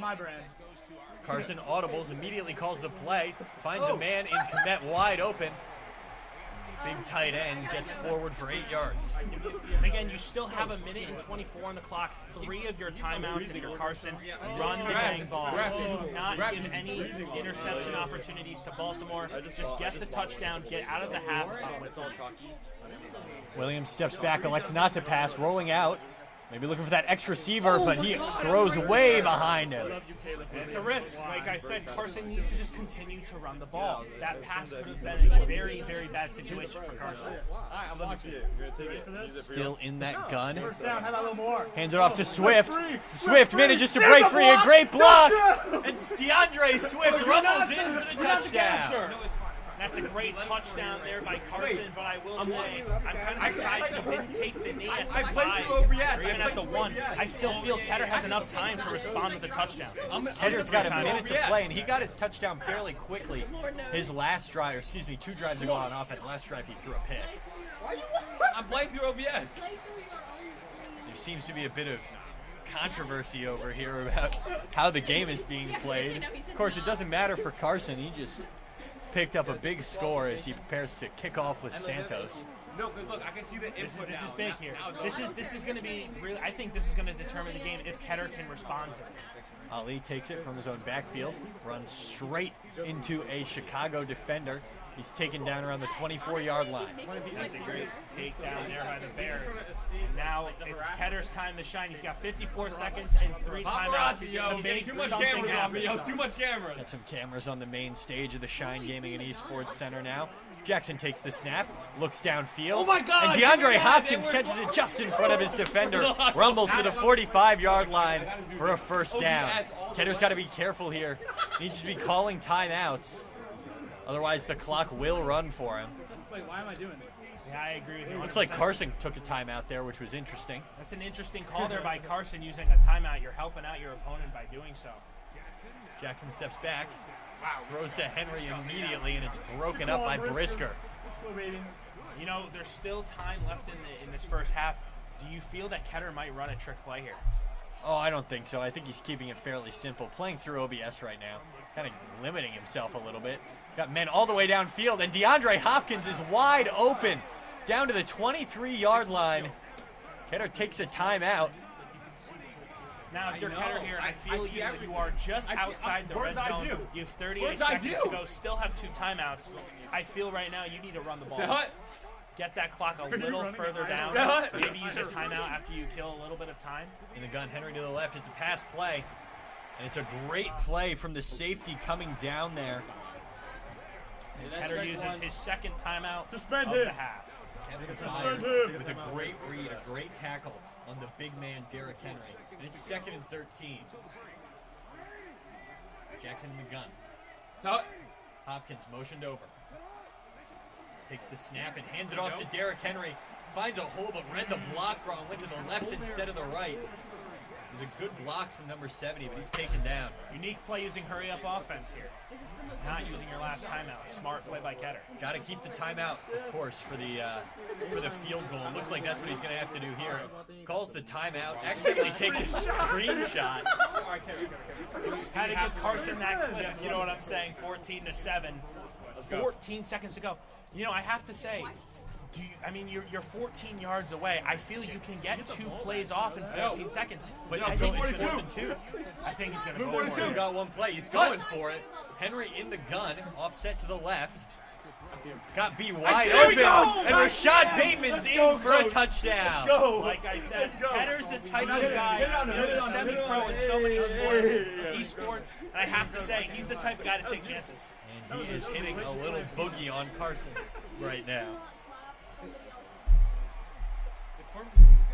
The extra point is up and good, and the ball game is tied yet again with 10 seconds left in the half. A clinical drive from Ketter there to even things back up. And if you're Carson here, I mean, I think you just cut your losses, go to the next half, tied, be ready. Be ready. It's that easy. Kickoff from Loop. Sends it back into that kicking zone. A weird angle here. Carson, I'm not sure if he can see anything. That was kicked through the back of the end zone. No, I'm kind He'll of take it at the 35. I'm very surprised by Ketter's choice on that kick. He didn't run a swim up the middle and just kill the clock. Carson steps back, passes, finds Loveland. Loveland manages to inch forward for a first down. Carson takes a timeout. He's trying to get one more play off, go for the Hail Mary. He still does have a timeout. If he can get this ball off fast, maybe get himself into field goal range, that would be very impressive. Opts for the easy And he play gets off it. to the side. And he calls a timeout. He's at the 49-yard line. Not sure they're going to be in field goal range here. Carson's going to look for it, but I think it would be difficult for him. The NFL record is 67 yards as of right now, and he's kicking 66. It's good power. Sends it up. Is it going to go through? It is not. Falls short of the field goal. We'll stay even headed into the second half. It's 14-14. Ravens-Bears here in the first game of this best-of-3 matchup in this Sunday Madden tournament. Well, what a first half by those two teams, really. 14-14. We saw some action. We saw an interception, which was awesome. We saw a very great last-second play to keep this game tied. What do you think is going to happen in the second half? You know, they're taking a quick break here. Ketter is taking a minute to talk to who's been his de facto coach today. That's really interesting. Key to the second half, Carson's got to get a stop on defense. Carson's got to win the turnover battle like he has been so far. 100%. I agree with you 100%, Jack. And you also have to do better with clock management. I feel Carson put himself into a hole there with that real touchdown with a lot of time left. Getting ready to kick off. Carson, I would agree, needs to manage the clock a little bit better here in the second half. Ali takes it from his own 10, hits a spin move, but it's not going to do anything. Taken down at the 25-yard line. A good push there by Ali, trying to get something more, but it ends up basically being meaningless as they're at the 25 anyway. Single back formation with Derrick Henry lined up about 6 yards behind Lamar Jackson. It's play action. He's got Rashad Bateman open over the middle. You saw that? Jalen Johnson makes the tackle, but it was a great play. I just pressed X. Quick throw to Rashad Bateman. Great play by Ketter. I think that's the first play-action pass he's tried tonight, and it was successful. Yo, talk a little bit about my back history. My back's Still in that single back formation. Opts to hand it off to Henry. Bounces off his lineman and rumbles forward for a couple of yards. Sticking in that hurry up. Still in that single back formation. Lamar's lined up behind the center. Finds Mark Andrews. He's open. What are you doing, bro? A great snag from Andrews. It's a first down Ravens. And a unique play by Ketter to use that hurry-up offense. He's doing it yet again. He's going to continue. I mean, do you think he's going to pressure Carson into a timeout? You know, he's just trying to counter Carson's offense, which is very methodical, very slow, likes to run a lot of clock. As Henry rumbles forward for 4 yards there. Opts to hand it off yet again. Henry's got breathing room. And it's a great tackle from right. You can't stop me. I'm doing the do. But not before Henry picks up a first down. Big man Derrick Henry getting the job done, getting another first down for I Ketter. agree, bro. I feel Carson needs to slow this down. You know, I miss Derrick Henry as a Titans fan. He bounces off to the outside for a gain of 1. That's a guy I don't miss playing against as a Patriots fan. I mean, he's still playing him actually in, I think, a couple of years. I think Ketter just tried to get him to jump. That was interesting. I've never seen that, trying to go for the hard count in real life, get Carson to jump. He's clip farming IRL. Out to Isaiah Likely on the out route. Picks up 4. Gonna hand it off to Derrick Henry. No room. See if he can rumble forward. He can't. It's 4th and 2. I think he's going to go for it here, though. I mean, you kind of have to. Ketter, you Deep have in enough enemy time. territory, yeah. You have enough time. You did it last half. You were successful on the 4th and 2. Basically in the same position you are now. I feel like if he can do it again, it's going to be huge. Lamar, empty in the backfield. It's outside to Flowers, but it's knocked away. Carson regains possession inside his own 10-yard line with 1:40 to go in the third. I have to tell you right now, Ketter's wishing for those 3 points because now you have Carson, who has been amazing on offense tonight. In the gun, handoff to Swift. Come on, give me a 3 now. 3 now. Almost forward for 4 yards. It's 2nd and 7. You know, for Swift tonight, he's got 10 rushes with 99 yards. I mean, he's that guy. He's the guy for Carson. Carson rolls out left with Caleb Williams looking to rush for the first down, and he's got it and more all the way down to the 30-yard line. Picks up a fresh set of downs. Pushed out of bounds by just around the 30. Clock continues to roll. Williams, I form. Handoff to Manungai. Manungai's got a ton of breathing room. Couple men to beat, makes one miss. And stiff arms the second one into the ground. Manungai at the 10, at the 5. He's in for the touchdown. What a play by Carson using Manungai, getting the touchdown with a huge run, and that's a statement run, putting Ketter in a very bad position here. Made one man miss, pushed another one to the ground, puts Carson on top, 21-14 with 30 seconds to play in the third quarter. Well, here we go. I mean, that was a three-play touchdown for Carson. And we've seen a couple of quick touchdowns here. Carson, he's making a bit of a change, putting Manungai up at his starting halfback position. That's interesting. That is very interesting. I mean, I guess he's rewarding the guy for a great touchdown. Maybe. Talk about my back. Kickoff here. Cairo Santos prepares to kick it away. Ketter's got to make something happen right now, or he's running out of time here in game one. It's Justice Hill takes it to the 25 before he's taken down. And speaking of time, Carson, we got to have a conversation with him before the game started. He said if he's leading going into the second half, he's going to kill the clock. And you can't let Carson have the ball back. No, absolutely not. This is a big response by Ketter. You need to respond. Spin move from Derrick Henry in the backfield. Gets 3 yards out of it. Sticking with that hurry-up offense in the single back formation. You need a quick touchdown. I'm not sure you want single back. Maybe you want gun or empty, especially if you're going to play the hurry-up. That's nearly picked off there. I have to say this about Ketter, though. We also had a conversation with him before the game started. He told us that he pushes through adversity and he will do whatever is needed to win. He's got to get going here quickly then. It's 3rd and 7. Jackson drops back. Looks for B, but there was pressure in his face. Hopkins looked like he was open. It's 4th and 7 now. We'll see if he opts to go for it. I think the correct move is punt. But Ketter's never been known to make the correct move. I don't know. The thing is with me, too, like I said, if Carson gets that ball, he's going to kill it. So I think you're playing. I mean, I think you got to go for it. You could be playing for the game here. Yeah, I mean, this play is going to decide really what the rest of the game entails. And if you're Ketter, I feel you have to go for it. I feel you don't have enough time. You're not going to have enough time. And your defense, the Ravens' defense has not made a stop yet on Carson. Bunch formation from the pistol. Play action. Hands it off to Henry, but he's got Mark Andrews taken down right around the 40-yard line. Converts the 4th and 7. We'll head to the fourth quarter with a fresh set of downs for the Baltimore Ravens. And I will say this about Ketter. He's 2 for 3 tonight on 4th down conversions. That's big, especially going into this fourth quarter. It's good, a big thing to remember. I'm a little concerned about how good Duke is. Carson's only on top by 7 here, and I got to play Duke after this as Derrick Henry rumbles forward for no gain. Actually, taking back a yard. I'm a little concerned about how good Duke is. I think I might get beat. No, I have to say I didn't get to see much of the Duke game, but I did see your game. You were all over Carson. Of course, he was using the Bears. You were using the Ravens. Duke's over there practicing. Look at him. I'm not comfortable, ref. Jackson from the gun. Henry on the swing route finds him and manages to hurdle a man. Hurdles his second man. Gain of 5. It's 3rd and 6, so another 3rd and long scenario. Last one he couldn't convert. Went to 4th and 7 and managed to convert there.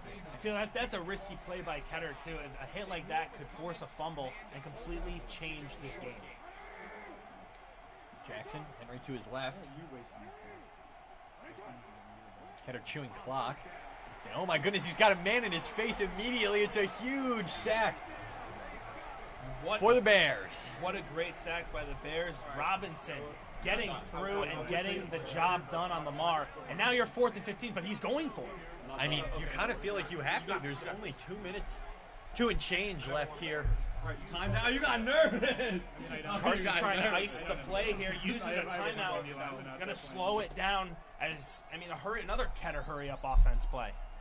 And I'm a little confused as to why he's going for those hurry-up. He needs to take some time and call a play here, in my opinion. 4th and 15, that's no easy feat. No, I agree, but I will say, if anyone could get this done, it's Ketter. He's 2 for 3 tonight on 4th down conversions. But I will say, this is pretty long. This is the longest 4th down conversion he's gone for tonight. He's got trips out to the right. Rashad Bateman, the highest receiver. He's got Henry to his left in the gun. If he runs, I would be incredibly shocked. No, I'm saying I think he's going to run a slant play.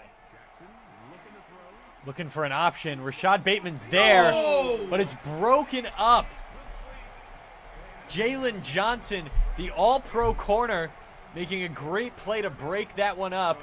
And it turns the ball over to Carson, a turnover on downs.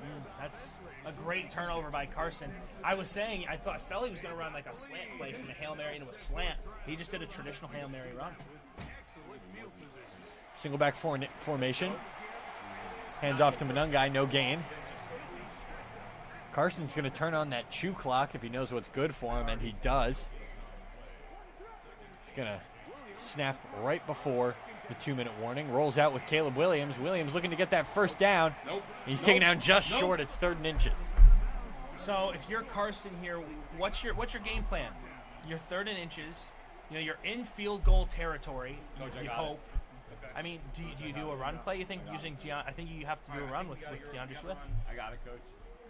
I think that would make sense. He's brought out the field goal unit for the 3rd and inches. I'm getting real nervous now. It's going to bring a lot of pressure very quickly, but many wide open receivers. But Caleb is pressured and throws it into the turf. The field goal formation works. You can't handle all we bring it to him. I have to say, I believe that was blocked by Ketter, and he's going for it. He's not taking 3.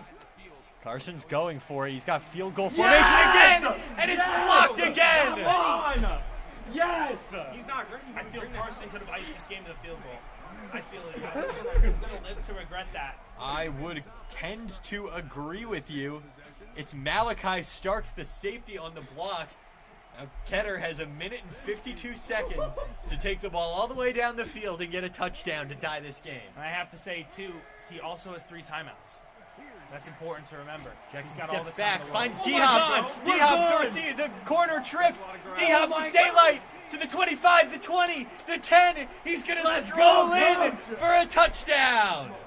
My goodness gracious, Ketter completely reversing any momentum that Carson had. And I feel the momentum's in Ketter's favor now. That may be true, but the issue is the kick is almost blocked. Carson could have very easily blocked that. The issue is, though, Carson has 1 minute and 40 to score. And we did see this also in the first half. Carson having time issues. Now I feel Ketter is having time issues. Carson has plenty of time. He still has the 2 timeouts to score.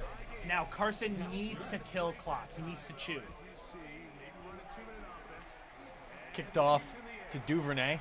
Duvernay, a potent return man. He cuts it to the outside, breaks up field, and maybe makes a bit of a misguided juke as he's taken down from behind. 1 minute and 35 to go. Now for Carson to get down the field and score a game-winning field goal. I think if you're Carson right now, you don't use any of your timeouts. You can't use any of your timeouts. Just run the clock. Of course not. Caleb Williams looks way downfield, throws it out of bounds. He's outside the stick, so there was no flag. It's a unique play call there by Carson. I mean, we expected him to run DeAndre Swift. I would also have expected him to run it with Swift. Instead, steps back yet again from the single back formation. He's got a man wide open. It's Romo Dunze. Rumbles forward to the 40-yard line. And Again, no timeouts by Carson. You're just outside, I feel, of field goal range. Very close. Carson had some field goal woes in his first series. Hurt him a little bit as he hands off to Swift, who runs up the middle. It's a good tackle there from Ingram. I will say he also attempted a 66-yarder today. Unfortunately, was just short. He's definitely within 66 yards now. As he calls a timeout. Not going to want to take any more. Going to want to save one for the field goal. 100%. I feel that last timeout was kind of useless. Williams steps back, finds Loveland over the middle. I Gets feel to like 23. I feel now would be the time to use, if he still had that second timeout. I feel he used it way too early. Luckily, Ketter's going to use it. Yeah, I'm kind of wondering about the clock management from both these guys here. It's a little interesting. They know ball, they don't know clock. I know clock. I'm in the. Oh my God! It's a 30-yard field goal. Carson finds Kmet over the middle. He can rumble forward. He's got daylight, but he's going to get taken down at the 1. A smart decision from Carson. Doesn't want to get in quite yet. Wants to run some more clock. Do you think you're going to see? I'm not pulling out of Lamar. I feel you're very close here. You're at the 2. You feel like he's going to go for a touchdown here? I think he might kneel. I agree with you. I think there's a decent chance that Carson ends up kneeling. I think a QB, a kneel here, and then just a quick 3 points, take game 1. I mean, that's pretty good. It's a pretty. Oh no, it's going for it. DeAndre Swift is immediately blown up. Carson's going to let that clock wind down as close as he can to 0 before kicking this game-winning field goal. And I have to say, though, every play you run the risk of losing the football, whether it be an interception or a fumble. I'm shocked that we did not see a QB kneel. Carson lets the clock continue to run. Down to 4 seconds before he takes the timeout. He'll get out the field goal unit. He's got to make this kick.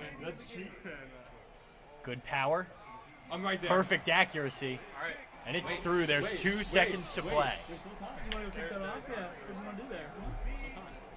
I'll tell you, he's got Ketter. If anything's going through his head right now, he's got Skyfall. The song Skyfall running through his head right now with 2 seconds to go. It's Ali at the back. Elects to return it. Cutting to the outside, but there's a man there. Sit down! Let's go! And the tackle is made by Owens, and Carson takes game 1. It's a best-of-3 series, so Carson takes a 1-0 lead. We're going to send it to a quick break as they set up the second game. We'll be right back for game 2 as Carson looks to secure the sweep.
And we are back for a game 2 between Carson and Ketter.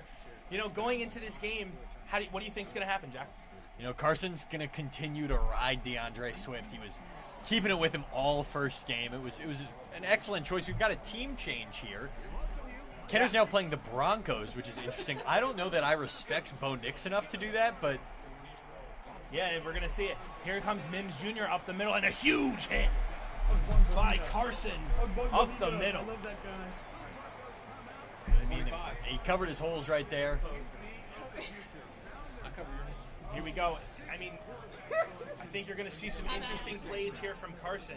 Everyone has everything. Bo Nix getting set to kick off this game for Ketter. Hands this one off, runs up the middle, and Harvey gains, I think, a solid 3 on the play. And it's interesting to see R.J. Harvey in over J.K. Dobbins. Dobbins, he got hurt, so he might not be in. I don't know whether they're using live rosters or preseason rosters. But it is interesting to see Harvey be the lead back. Yeah. Here comes Bo Nix in the pocket, throws this one long, and it's picked by number 26, Wright. And he's going to run this one all the way back, and Carson gets a huge advantage in this second game. All the way back to the 27-yard line, Michael. Deshaun Wright. I mean, it looked like he kind of bounced between a couple guys and then just happened to find his hands. That's huge, especially for Carson, who took game 1. Carson is also the only person with a pick so far in both games. He's certainly winning the turnover battle. If you can win the turnover battle 99 times out of 100, you're going to win the football game. 100%. Now, if you're Ketter, you need to respond with something good here. Caleb Williams getting set. Swift about 6 yards behind. Fakes the handoff to Swift, runs outside of the pocket to the right, throws this one long, and it is caught for a touchdown! My goodness gracious, what a catch! That was number 5, Cole Kmet. And Santos. That's why you find your big man in the end zone there. Kick is up and good. Kick is up and good. And just like that, a gift is given to Carson as he leads 7-0 with 3:10 to go in the first quarter. It was an efficient drive from Carson. It didn't take him very long at all. Rolled out right, found his tight end in the end zone. And he gets the ball at half. You got to remember, it was a quick first drive for Ketter where he threw an immediate pick. Can't do that again here. Yeah, well, here comes Mims, and he's held before the 25, going to be at the 24, as the Broncos need to respond after a rough turnover to start this game. Yeah, it makes me play a great shot. Bo Nix getting set. On his right, he's got Harvey. Snaps the ball, and he hands it to Harvey, who trips. And that's going to be a loss of 4. That was really good. Loss of 7. I do apologize. It's 2nd and 17. I don't really know what go wrong there. He might have hit, that X button. It causes you to dive immediately, but No, I didn't. he says he didn't. He claims it wasn't a misinput. Probably just the game then. Bo Nix in the back finds an open man, and a huge gain for Sutton. Cortland Sutton, and he's going to be your lead receiver. If you're going to find anybody downfield, if you're Bo Nix, it's got to be Cortland Sutton. You got to feed him. You know that SMU graduate getting the job done so far for the Broncos. Bo Nix getting set with Harvey on the left. Nearly got Carson to jump there with the fake hard count. And it's picked again! Thank you! And Carson, another pick. Let him get up. Look it up. Brisker with the pick, and Carson has possession again. Jack, this reminds me a little bit of your game. A complete meltdown in game 2 for Carson, and I feel we're seeing that now with Ketter. Swift trying to get the run, but cannot. I believe it's going to be a loss of 2. Ketter's got to find an answer here quickly. Yeah, this is a rough game so far for Ketter. You're down 7. You also don't receive ball in the second half. Caleb Williams getting set with Swift on the right. He's going to drop back in the pocket. Throws this one to a wide open Kmet. And a first down. His second catch of the night. His 44th yard gained on a pass for Kmet tonight. And, he's just he's coming across on those out routes, those short underneath routes. And he's constantly wide open. Absolutely. Running those slant routes to the outside, that's the bread and butter tonight for Carson. Williams getting set with Swift back in the back of the pocket. He's going to hand this one off to Swift, and he's absolutely stoned by Cooper. Tedder just read him there. He's been pretty good against the run. Yeah, I have, huh? That's why Carson hasn't been able to make anything happen there. Really looking for the pass. Williams drops back in the pocket, throws, and he misses the pass. That's a rookie QB. That's a rookie QB right there. That's a silly throw. Behind him. Williams getting set again. Yeah. He's got Mungai on the right, trying something a little bit different here. He's going to run an audible play, drops back, throws it way low. It's going to be 4th and 11. I think he's got to kick it away here. Absolutely. And he will. You have the lead. You have to. Yeah, absolutely. Great call there by Carson. He's going to angle this one to the left. Maybe trying to get a fortunate bounce. Just too long. There's a reason why you're long snapper not here. Very long kick there by Carson. And it's going to be the Denver Broncos ball. Hey, you know, you just have to be careful with the football here if you're Ketter. Throwing 2 picks in 2 drives, can't do that again. Yeah, it's a bad look, especially with the team change. Makes you wonder. And he's going for 3. No, he is not. Almost a 3rd pick there that had been picked off by number 26 for the Bears, Nishan Wright, who already has 1 tonight. He's putting the ball in dangerous positions. If he had thrown that a second earlier, you know, his receiver Sutton had separation, but Bo Nix in the pocket, throws this one long and all day with the catch. Number 14, Cortland Sutton. And that was I believe, the first good pass today by Ketter. you know, it may seem like it, but he's completed a couple. Yeah, I mean, I'm thinking more game 2. That's the first good pass we've seen by the Broncos in game 2. Bo Nix getting set, calling something, trying again. That handoff, and a huge stiff arm by Harvey to get the first down. C.J. Gardner-Johnson just got put in the ground. And you're going to try to get a play off. Are they going to? They do. Bo Nix steps back in the pocket. He holds, throws this one. It is caught, and that looked like a sidearm throw to Mims. It was a nice play as we head into the second quarter. Never back down, He's never moving give the up. ball really well. He's being more careful with it, putting it where, you know, no defenders can really get to it, taking the easy passes as opposed to going for it all. Absolutely. I agree with you 100%, Jack. Now, Ketter's 4 minutes here, needs to have a good response after throwing 2 picks. He's only down 7, surprisingly. So, you know, he's only down 7 after throwing 2 picks. He's played good defense after the picks. Yeah, absolutely. Bo Nix getting set. Harvey behind him. Maybe a handoff or a play action. And he hands he's going to run a play action. And it's 3rd pick of the night. Number 9 for the Bears. Brisker, his 2nd pick of the night. I don't know if you noticed, but he had B wide open over the middle and opted to throw to the out route where obviously Brisker was right there for it. I think it's a bit of a silly play. I agree. And, you know, Carson is just clip farming these interceptions in this game, too.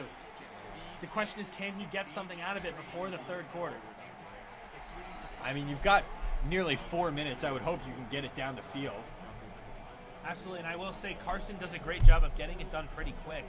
He normally gets down the field with no issues at all. Williams getting set in the pocket. It looks like he's going to run a substitution here.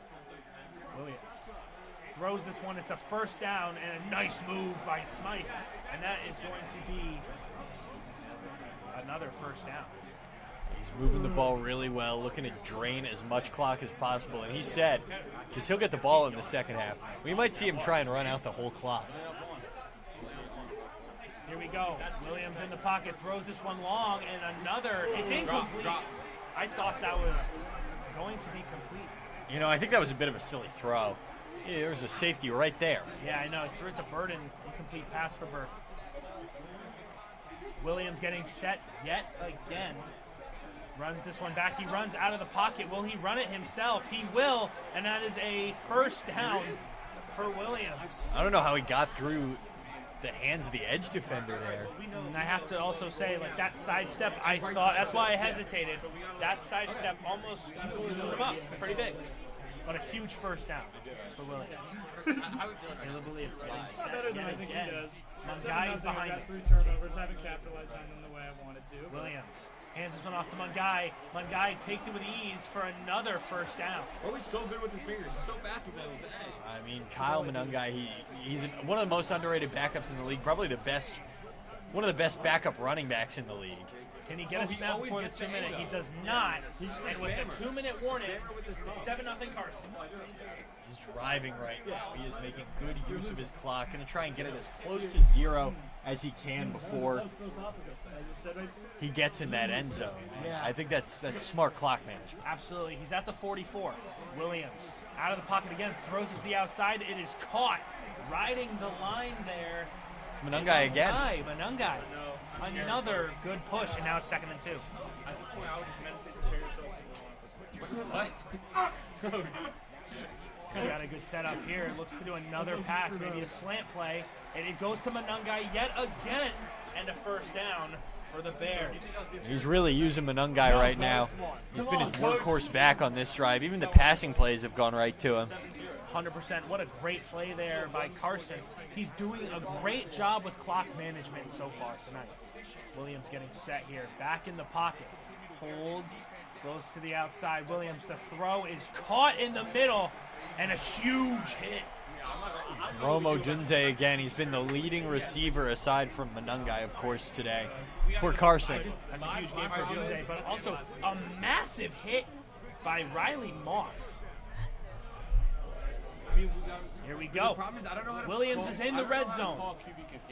Can he make it 14? He's doing a great job of clock management. Monungai on the right. Williams getting set. He's got 7 seconds. Williams snaps the ball. It's thrown long, and another catch. And is it Loveland? He's in. Well, didn't matter. Loveland makes it 13-0 for Carson. That's it. It's the same thing. And Carson will also receive ball in 43 seconds.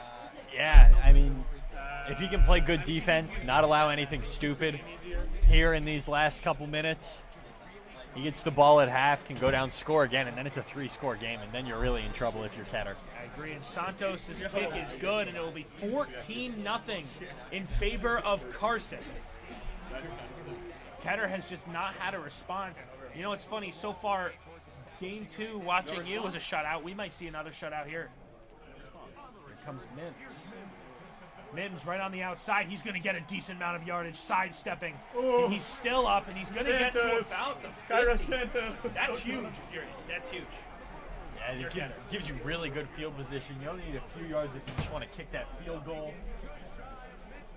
I mean, I still Of course, think, he wants to get in for the touchdown. I agree. He still has 36 seconds, 3 timeouts. I think you're going to see something magical here from Ketter. Here's Harvey up the middle, and another first down for Ketter. Oh, no, it's just short, 2nd and inches. But almost a guaranteed first down for Ketter with another 3 drives. It's only got 26 seconds left, though. Got to start taking those timeouts at some point. Great play action, throws it long, and it is. Oh my goodness! It's caught by Slade, and a touchdown for Ketter! Come on. No shutout here today. Hey, The ball was bobbled, and he gets the job done, the much-needed touchdown. My goodness. My goodness gracious. I'm still winning. And just like that, there's some long. signs of life from Ketter. The kick is good, 18 seconds. You don't think Carson could get something done in 18 seconds, do you? I mean, look at the time of that drive. It was also 18 seconds. My goodness, almost a 4th pick there. Bobbled, and it went Ketter's way. we're gonna meet. Somehow bounced into the hands. This is of bad. Here comes the kick. You have 18 seconds here. Can Carson get something going? Goes over. Hey, he touchback, kicked it away. Touchback. It's 18 seconds. Interesting choice to kick it away there. I agree with you 100%. Gives Carson better field position and doesn't burn any clock. Yeah, and also you'd expect him to do like a squib right up the middle. Williams on the outside. The throw is caught, and my goodness, we might see a field goal here. It was a big gain. It puts him for sure in field goal range. Carson might try and go for 6. I don't blame him. He's got 3 timeouts. No team has used the timeout yet. Williams in the back. Holds. He's going to try to get rid of it. He throws it, and looks like that was deflected by Singleton. He's only got 9 seconds here. He's got to go long if he wants to get anything. Absolutely, I agree with you. He's got 9 seconds. Still has a timeout, though. He's going to run an audible play here. It's snapped. Time not on his side. The throw is short. And a first down. He uses the timeout. He's guaranteed at least 3 at home. And I think he's going to take his points. It was a good screen to get himself a little better field position. We'll see if he can make the field goal, though. That was putting him, a little bit under pressure last time. Great push by my guy in the last play. The kick is up, and it's good. And we have a 10-point game with Carson receiving the ball after the half. Well, Jack, so far, how do you feel this game is going for both teams? Got a little scary for Carson there at the end. With that touchdown, that long play to Sutton, kicks it away to Duvernay. But he responded very well, got a quick play, got right downfield. What a big That's hit. a huge hit on Duvernay. He's lucky he didn't fumble the football there. But overall, I'd say this game is still pretty firmly in Carson's hands. I agree with you. I think if he scores here, I think that's going to be the dagger in Ketter's back. Williams hands this ball off again. Good ball, bro. They're holding on for dear life. Mungai with a great hold there, not allowing a fumble. He's had some pretty big hit sticks so far tonight, and he's lucky none of them have resulted in fumbles. Here we go. Williams getting set up in the pocket. Mungai on his left. Snaps the ball. Williams throws this one quickly, and a first down by Kmet. Just kind of exploited, some of the game, some of the glitchy coverage in the game, threw it quickly while Kmet was turning around and was able to complete it to him. Regardless of much needed first down by Carson. Williams getting set here. Hands this one off again to Mungai. Fumble! And the fumble, it's forced and it's recovered And that's how we do it. That's how we do it. Come on, by coach. the Broncos. And I was saying this earlier, the hit sticks have been getting a little bit chaotic and crazy. And you'd expect to see a fumble at some point, and it ends. And, a little bit, that's what happens when you put the backup running back in as your starter. In real life, he may not do that, but in Madden, he's liable to get his wear and tear more quickly. He's liable to become more prone to fumbling the football just because of the way that the game is coded. Absolutely. And Ketter has some life here in the third. Throws this one, and it's an incomplete pass. A risky pass there by Ketter, and it's 3rd and 2 with 2:19 to go in the third. And, Ketter's not quite going through all of his reads here. He had A wide open there, but tried to force it to his first read in Harvey. Great. Bo Nix getting set yet again. Hands the face. Oh, my goodness gracious. A lot just went on there. Faked the handoff to Harvey, ran like a play action. Almost threw another interception, and it's 4th and 2. I feel he does need 3. He's at the 35. It's 4th and 2. I feel you go for it here. I think you just take the field goal. I think you kind of just take the field goal Yeah. here. I would not go for it. Just because it gets you within 7, he's going to go for it, though. Ketter has not made any very good decisions, and he's continuing to show that now. He takes his time He out. takes his Hold on. time out to think. Going over it with his coach right now. Yeah. You hitting this is better than the chance of you trying to go for 2 and then score. I mean, this is a huge decision here. He's going to kick it. He's going for it. Lutz getting set. The kick is up. Does it have enough gas? Yes, it does. It's 10-17. Great decision. Great last-minute decision there by Ketter. From the coaching staff. And his coaching with the coaching staff. And, having a coach is paying off for him here. Yeah. Lutz kicks this one. It's going to go to Blackwell, who's hopefully going to gain some yardage here. And he ends up losing some yardage rather than getting to 25. He'll be at the 23. Carson needs to have a big response here. It's number one thing. He needs to have a response. I mean, he just needs to get some points. He needs to make it a 2-score game again. Williams throws this one and it is caught on the outside by Loveland. He's got green grass in front of him. He's at the 30. And he ends up hitting the brakes. That only goes to Loveland, bro. My goodness gracious. Caleb Williams is having a night, 12 for 16 on completions. And he finds Loveland on the outside for a huge gain for Carson. I think now Carson, the name of the game, now that he's, of course, in opposing territory near the red zone. Run some clock out. I agree 100%. Williams hands this one off to Swift, who will lose yardage. Couldn't find the opening, and it is 2nd and 11.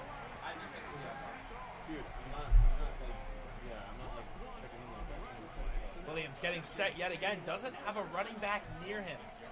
Snaps the ball. He's way back in the pocket. Throws that one, and it is a 1st down. And then some. And it's fumbled again! And it's recovered! Let's go! My goodness, a 2nd fumble! And that is another gift for Ketter. All Carson can do is shake his head. There's nothing he can really do to change that. It's just good hit-stick timing from Tedder. I agree, but there is something he can do here. Maybe force a safety. He's been very good with his D-line tonight. Nick's getting set. Harvey in the backfield. Throws this one forward, and it's caught. Another hit stick. These players are leaving themselves open to big hit sticks. Huge hit stick by Brisker. Oh, my gosh. It was a quick throw, and I think that makes sense. You know, you're backed up near your own end zone. Here comes Nix. Throws this one again to the side, and another huge hit on number 45, Atkins. Huge hit by Breyer the third. Here's some communication between the coach and his player as we head to the 4th quarter. You know, you're 3rd and 6. 4 minutes to go. Down by 7. This is a huge rush. This is one of the biggest drives of the game. Nix, hand fake, does a play action in the back. He's got him wide open. It's hit. There and a huge 1st down. Never let him know you're What a throw to Sutton. There Cortland Sutton is again. He's got 4 catches for 143 yards today. That is unbelievable. You can see who Ketter is using. Bo Nix is getting set with Harvey in the back. Tries to get him to jump IRL, and Bo Nix makes the pass. Come on! To Sutton again. I thought it was going to be a sack. I thought it was going to be a pick there at least. Threw it into double coverage, and somehow Sutton got over top of it. Believe it or not, Ketter is walking on air. Bo Nix snaps the ball, hands this one off to Harvey, and another huge hit on Harvey. You know, I will say not much tonight to DJ Moore. Yeah, I haven't seen a lot of DJ Moore. It's mostly been Odunze and Komet for Carson, so not really using his wide receiver 1. No, not at all. Here we go, Bo Nix in the pocket. Harvey on his left. A big play is about to brew. The snap, Nix in the back. Holds, throws this one long to a wide open Sutton. And another 1st down for the Broncos. I don't know how he threw that ball behind him, but motioned forward. Might have gotten a couple of glitchy graphics. It was a fantastic play. He's been able to find his open receiver so consistently. That one was the running back, R.J. Harvey. Absolutely. Here comes, speaking of Harvey, here he comes up the middle, and that's going to be another 1st down. 1st and goal. And this is huge. We might see a tie with 2:12 to go. I love where we're at right now. This is a big play here. You don't want to give Carson too much time here. I agree 100%, but I feel you're in a position, you're going to hit the 2-minute warning. Guaranteed, there it is. 17 to 10. I feel you're too close, though, to kill any time. I would agree. I think you kind of just got to run the ball a couple times. I think you got to run no matter what, but you don't no passes, no Seahawks Super Bowl plays. No. Just run the ball. That's what you have to do here. He does, and Harvey doesn't gain much. They're going to do a hurry-up offense here. Nix getting set, and he's going to throw the ball, and it's 3rd and goal, just like that. You got a tough throw out of sack animation there. It was perfect accuracy, but well, at least he's getting hit as he threw. At least he's not throwing against Malcolm Butler. That's all I have to say. Right. Bo Nix getting set yet again. Nix, the snap, holds, throws this one, and it's incomplete. It's 4th and goal. And perhaps the biggest down of the game is about to occur. I think you absolutely have to go for it. There's not enough time for you to consider not. You know what I would be? You know what I think he should run here? Run a quad slant play. Slants are so hard to read, and if you have everyone in the middle, you're guaranteed to make a pass. And it's incomplete. Let's go! Oh my God! Carson stones him at 17-10 with a minute and 39 to go in the fourth. How about that? So close yet so far. Carson is still fairly close to his own end zone here. Got to be careful as the My field goal goodness. defense is coming out. This is a ridiculous thing to be doing. The field goal defense is just so effective.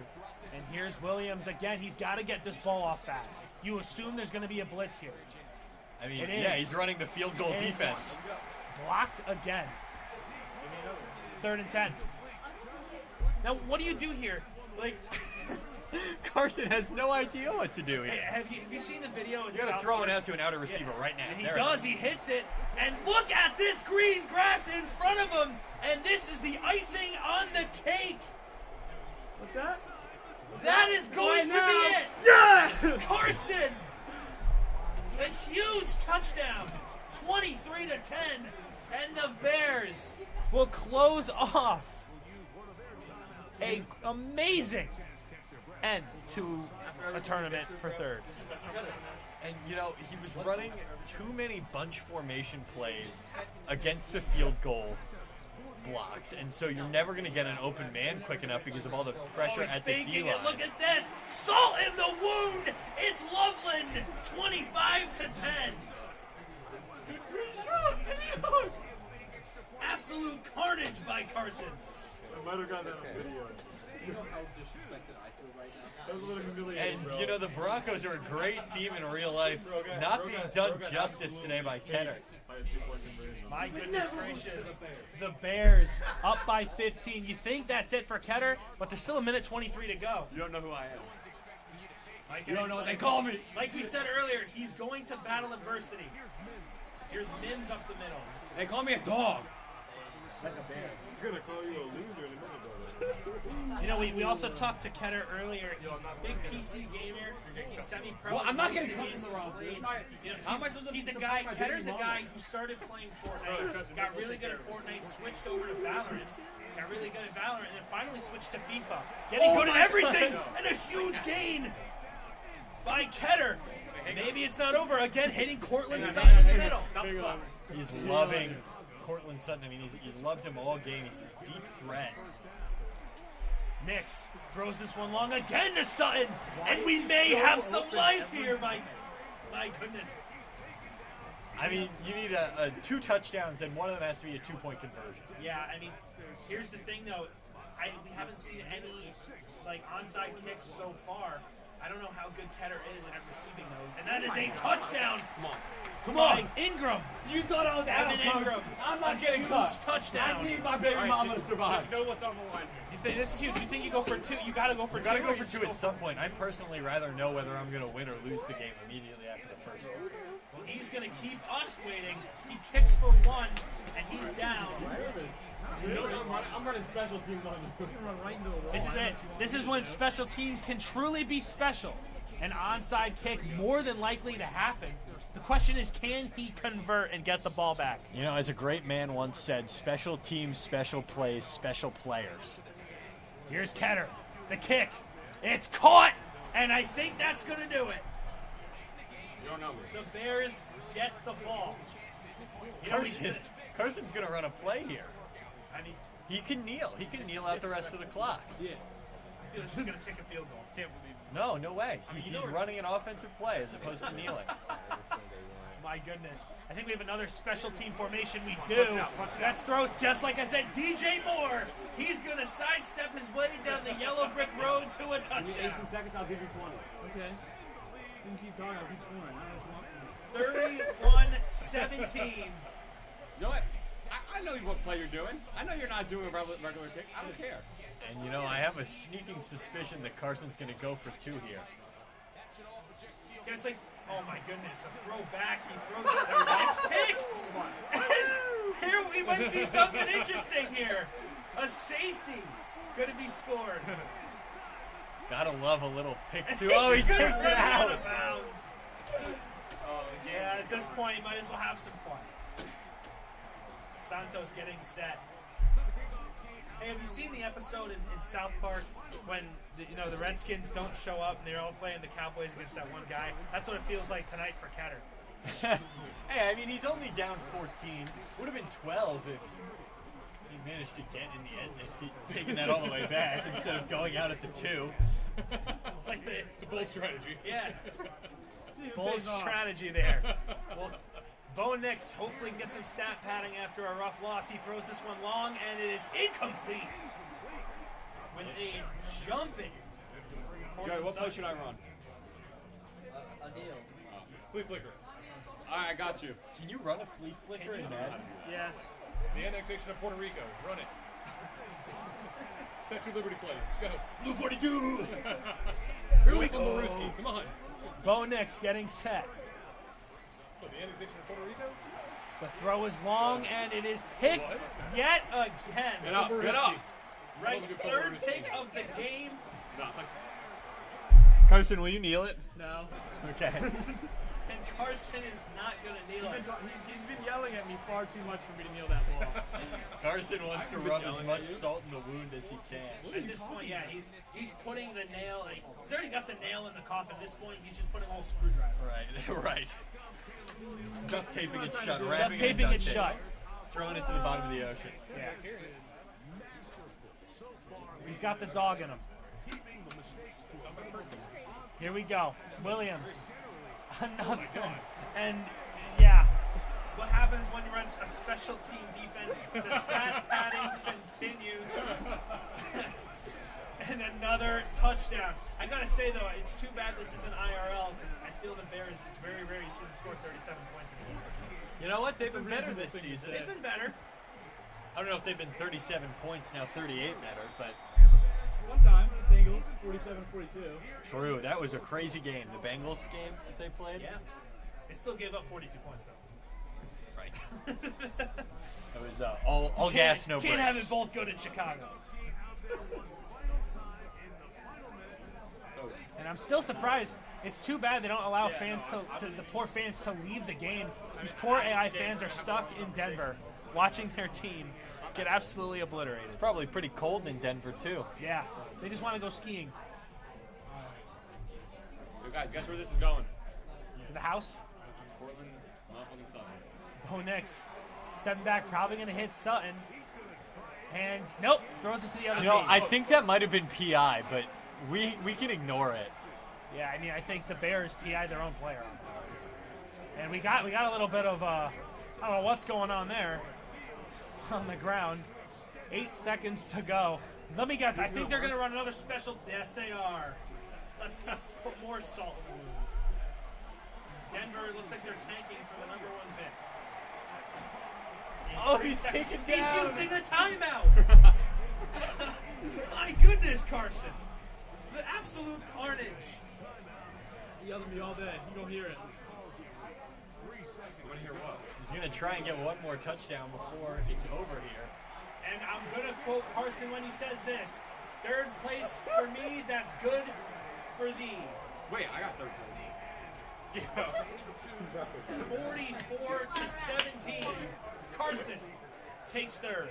I'm not done. There's still another play. Oh, no, there He's still got to run his last play. Oh, they're going to call it the final, though. Good game. My goodness. 300 passing yards, no interceptions. Well, that's going to do it for our third place game. Be sure to stay tuned for our first place matchup coming up. I'll be there. You'll be playing in it. Hey, absolutely. We'll be right back.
Alrighty, ladies and gentlemen, we are back and we are ready for the finals in this tournament. I'm Michael Krisky, and alongside me is Cooper.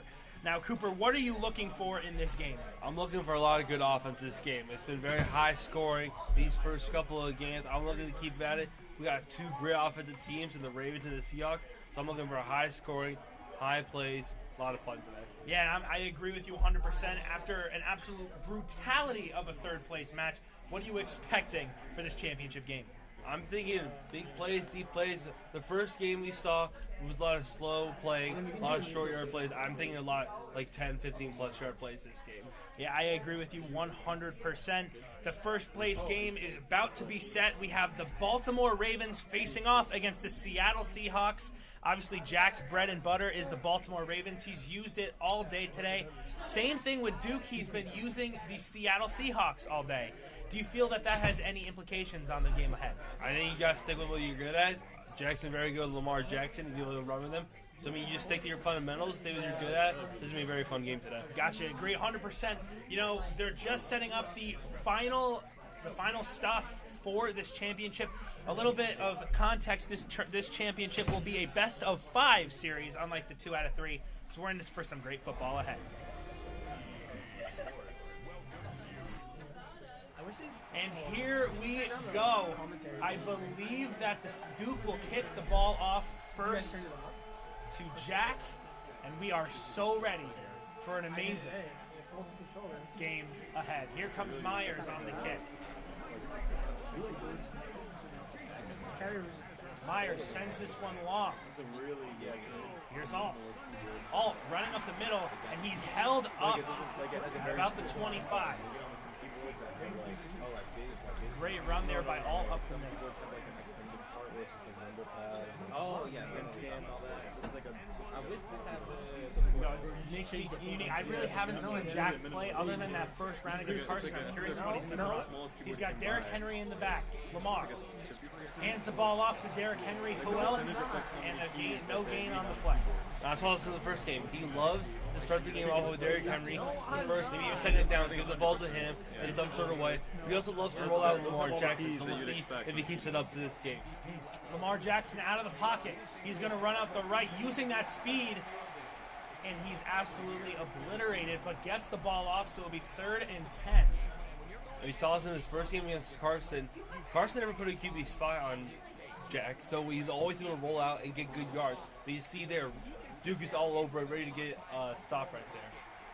Jackson in the back, throws this one long, and it is blocked, and a 4th and 10, 3 and out. Just like that, and obviously he's going to have to punt. That's a perfect drive from Duke right there on defense. A very quick 3 and out. Get your offense the ball quickly. Something Jack is not used to is punting. He has not had to do it yet today. This is his first time punting, and it's a great punt going inside. My goodness, he gets a great bounce. And that is the exact punt you want at the 3-yard line. And let's see Sam Darnold and the Seahawks get set. And the Seahawks offense has been great this year. They've been dominant all season long. Let's see if Duke can keep it up with them, starting at their own 3-yard line. Yeah. A little bit about Jack. He's a fill-in today. Wasn't really supposed to play. Duke, who's been playing Madden for a very long time. He's been on and off. More of an Overwatch player. He's a big Xbox guy.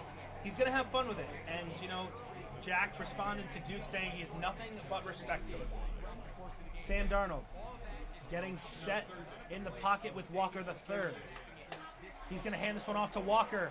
He breaks free of the tackle and a first down for Duke, the first first down of the night. Jack, he may be a fill-in, but he has a strong chance to win this whole thing. I mean, quite the story. If you're not originally planned to be in this tournament and you go on to win it all, maybe it's a little bit like, hey, maybe I should have been in the tournament in the first place. Yeah. I got to say, Jack has skills. He was supposed to broadcast the whole thing, but when life gives you lemons, you make lemonade. And that's what he's doing tonight. A huge throw by Duke, and that's a huge gain for the Seahawks as he's in on his side of the field. and he's just taking advantage of the man coverage. Cooper Kupp's a very fast player. He can get separation from any defender, and he does it right there to get a big gain in midfield. You know, a little bit about Cooper Kupp. It's going to be interesting to watch him play even throughout the season. You know, you have a great quarterback like Matthew Stafford, and then you're getting a receiving pass from Sam Darnold. There's got to be a change in how you play football from that play. And this is probably his first season as, I would say, a wide receiver too, behind Jackson Smith-Njigba. Very, very different change for him, but he's been able to fit in well and make these big plays against these other corners. Let's see how he does tonight. Sam Darnold getting set in the pocket with Walker the third on his right. Darnold hands this ball off to Walker, and he breaks free, but gains just one more yard. And we have a 3rd and 3. That's very good defense of Jack right there. The pocket collapsing in by the defense. He breaks off a tackle, but there's another defender right there to make the stop. 53 seconds to go in the first quarter here. Sam Darnold getting set yet again. And it looks like we have some defensive changes while we're going. Darnold gets the first on a throw to Kupp. His second catch of the night. And once again, I think we're going to say his name a lot, but Cooper Kupp going across the field in that slant route. He just needs those 4 or 5 yards to get the first down. He does exactly that. He does. We're still tied at 0 with 16 seconds to go. Sam Darnold getting set yet again. We have Kupp and Arroyo on the outside. He throws this one short, and a huge catch there by, I think it was Outs on the play. And that is the end of the first quarter. We are scoreless at a deuce apiece. I apologize, zeros apiece. My goodness. I forgot what zeros and deuces were. This has been a very conservative game. I know I said at the beginning they were looking for big-time plays, but Duke's been very conservative in driving down the ball field well after getting that good 3-and-out in the first drive. Agreed. Sam Darnold getting set here with Walker in the back. Maybe a play action here. He hands this one off cleanly to Walker, an easy first down. And Walker makes nice stiff arm. He's into the end zone. Walker and Duke, Sir Duke himself, leads 6-0. And you know, you look at that play, and the running back did a great job there. But you got to give credit to the wide receivers giving them some blocks too. Jackson Smith-Njigba being a lead block on that play leads open an open hole for Kenneth Walker III to score on that touchdown. Absolutely, and if their defense is just as good as their offense, Jack might be on a run for his money here. There's still a lot of football left. This ball is kicked. Here's Alt yet again. He's got a blocker in front. Alt trying to find a hole. He just cannot, and he's at the 26-yard line. And hopefully Jack has a response to a slow offensive start. You know, last drive it was a quick 3. Now let's see if we can change it up. Some play actions, some read options to get the defense guessing. An incomplete pass. And it's still 7-0 in favor of Seattle, 2nd and 10. Really? I am scared. You know, there's got to be an offensive change here.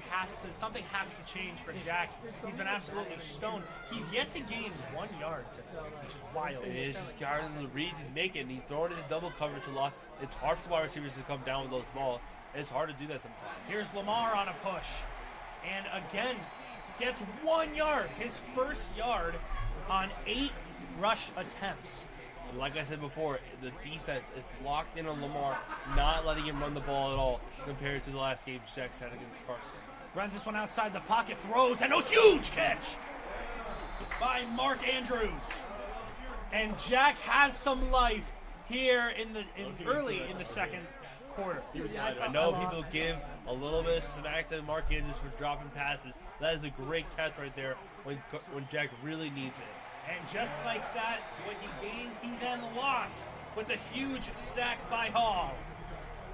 And that's just the pocket collapsing, the defensive line working on their moves, and Lamar keeps backing up, and it gets taken down eventually for a 12-yard loss. 2nd and 22 here, you got to have a response. He's going to run outside the pocket again, throws this one long, picked, nobody there. He's going to lateral this one back, and my goodness, he's going to gain a ton more yardage. What a play. Okada on the outside. And just like that, the Dukes of Hazzard has the ball yet again. You see on that play when Lamar rolls out, he's just throwing him a prayer, and he overthrows just a tiny bit, and it's enough to get that big-time interception. Ball is handed off up the middle. There's nobody back. He's got green grass in front of him, and he's taken down. A huge game by Walker. Kenneth Walker's having a game as we head into the 2-minute warning, and the offensive line having a big time too. You see number 67 is 20 yards ahead of the team getting that lead block for the big play. Yeah, I absolutely agree with you. You know, it's a special weekend. It is 6-7 weekend. And Corey Bullock, number 67 for the Ravens, showing his number. Ball is snapped, and wow, no room at all for Walker as it's 2nd and 12. Defensive line is right there to blow up the play, saying, not today. No more yards for you, Kenneth Walker. Sam Darnold getting set again. No Kenneth Walker. I believe Kenneth Walker is going to be running a slant route. Runs on the outside, and that's a huge catch and another first down for Duke. He's so damn good. Slants, slants, slants. We've been saying it all day. These quick routes in this man coverage gives great separation to get another first down. Sam Darnold getting set yet again, and Kenneth Walker's back on his right. Maybe a play action play, maybe a handoff. We'll see. Hands this one off to Walker up the middle, and another great game, 2nd and goal with 1:20 to go in the second. Carl Hamilton with a touchdown saving tackle in the middle. You don't see it a lot from him. You see him more in coverage, but he makes that big tackle to make it 2nd and goal. Sam Darnold getting set here, potentially his 2nd touchdown of the game. Going to be thrown. Kenneth Walker, incomplete pass, and it's 3rd and goal. And I don't know why, but Kenneth Walker just stopped running. If he kept running that flat route, I think he would have had a touchdown on that play, but he just stops. The defender gets in there and punches the ball at the last second. Here we go. Sam Darnold on a huge 3rd and goal. Can Duke make it happen? And they're going to run an audible play here. Walker's now in the back. Darnold getting set to snap. Arroyo on his left. Shaheed on his right. Cup also on his right. Tons of audible plays. He hits Cup, and he's in the end zone. Touchdown. Say his name, Cooper Kupp. His first touchdown of the game. I don't think it'll be his last. Beautiful catch. He just falls backwards into the end zone. Absolutely. Making 13-0. You know, we have to pinpoint on this Duke on the play, calling multiple audibles, changing his play multiple times, throwing Jack off, and it is 14-0. And if you're Jack, you got to get something going on offense, right? He's had an interception and a punt. It's not working out well for him right now. I'm cooked, guys. Well, Jack again came into this tournament as a filler. He's definitely the underdog going into this series.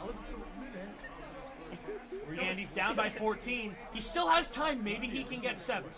Here comes all up the middle.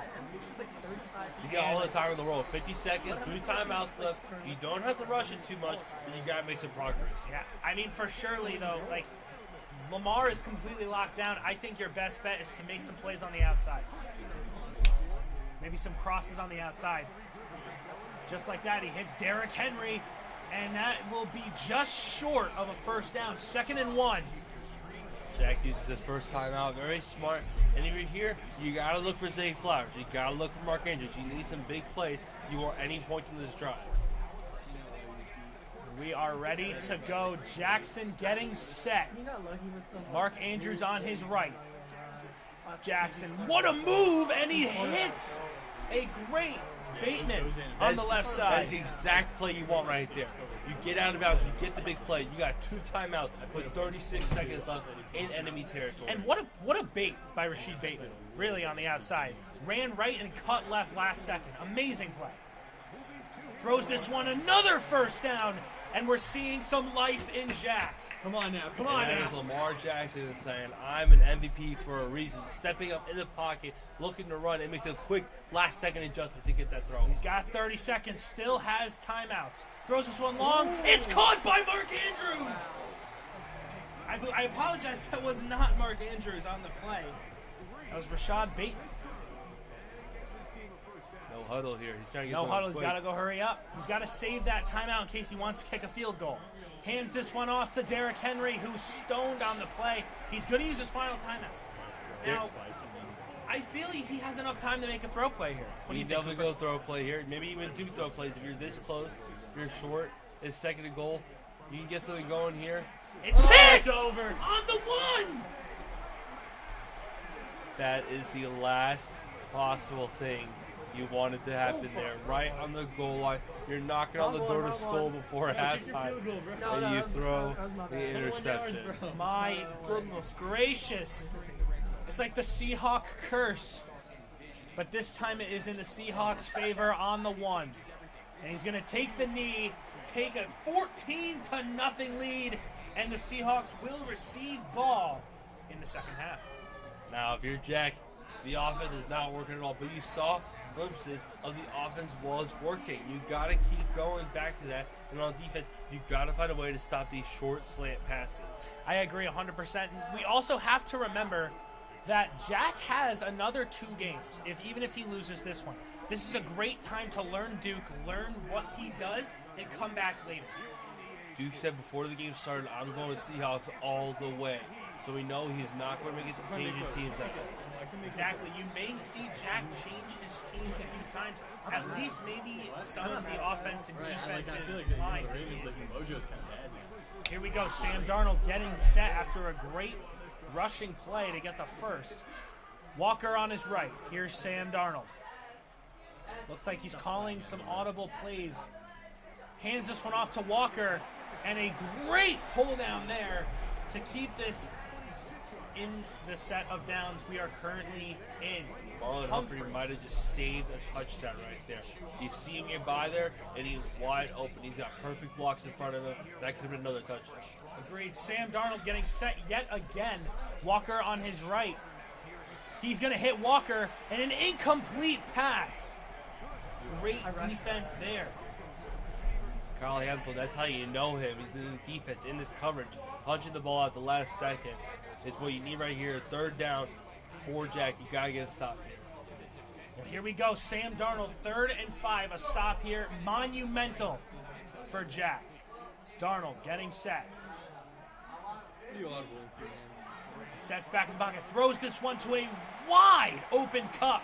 And a 1st down and then some for Duke.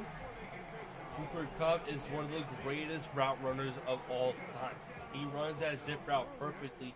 Baits a corner inside and just zips it outside for that 1st down. No running back unless he's going to do a cross. Walker crossing back just like I drew it. Walker. And that's going to be a gain of 2. We got to get you on the sidelines to call out these plays. You know exactly what's happening. happening. Oh my gosh, I kind of knew. Like they were going to run a slant play in the back with the running back. Or they were going to send this one long. Walker on the right again. I feel that Duke's going to change it up a little bit. Maybe run a play action. Not even. He's going to throw this one long. Throws this one out to Kupp, and a huge block by Humphrey. Or Kyle Hamilton on the play. My apologies. Perfect defense right there. You look at the ball, you get the swat.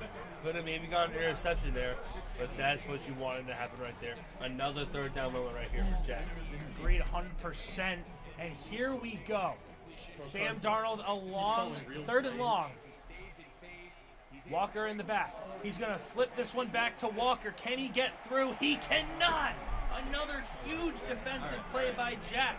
And for the first time tonight, Jade Hummel will force a 4th and 10 at the 49.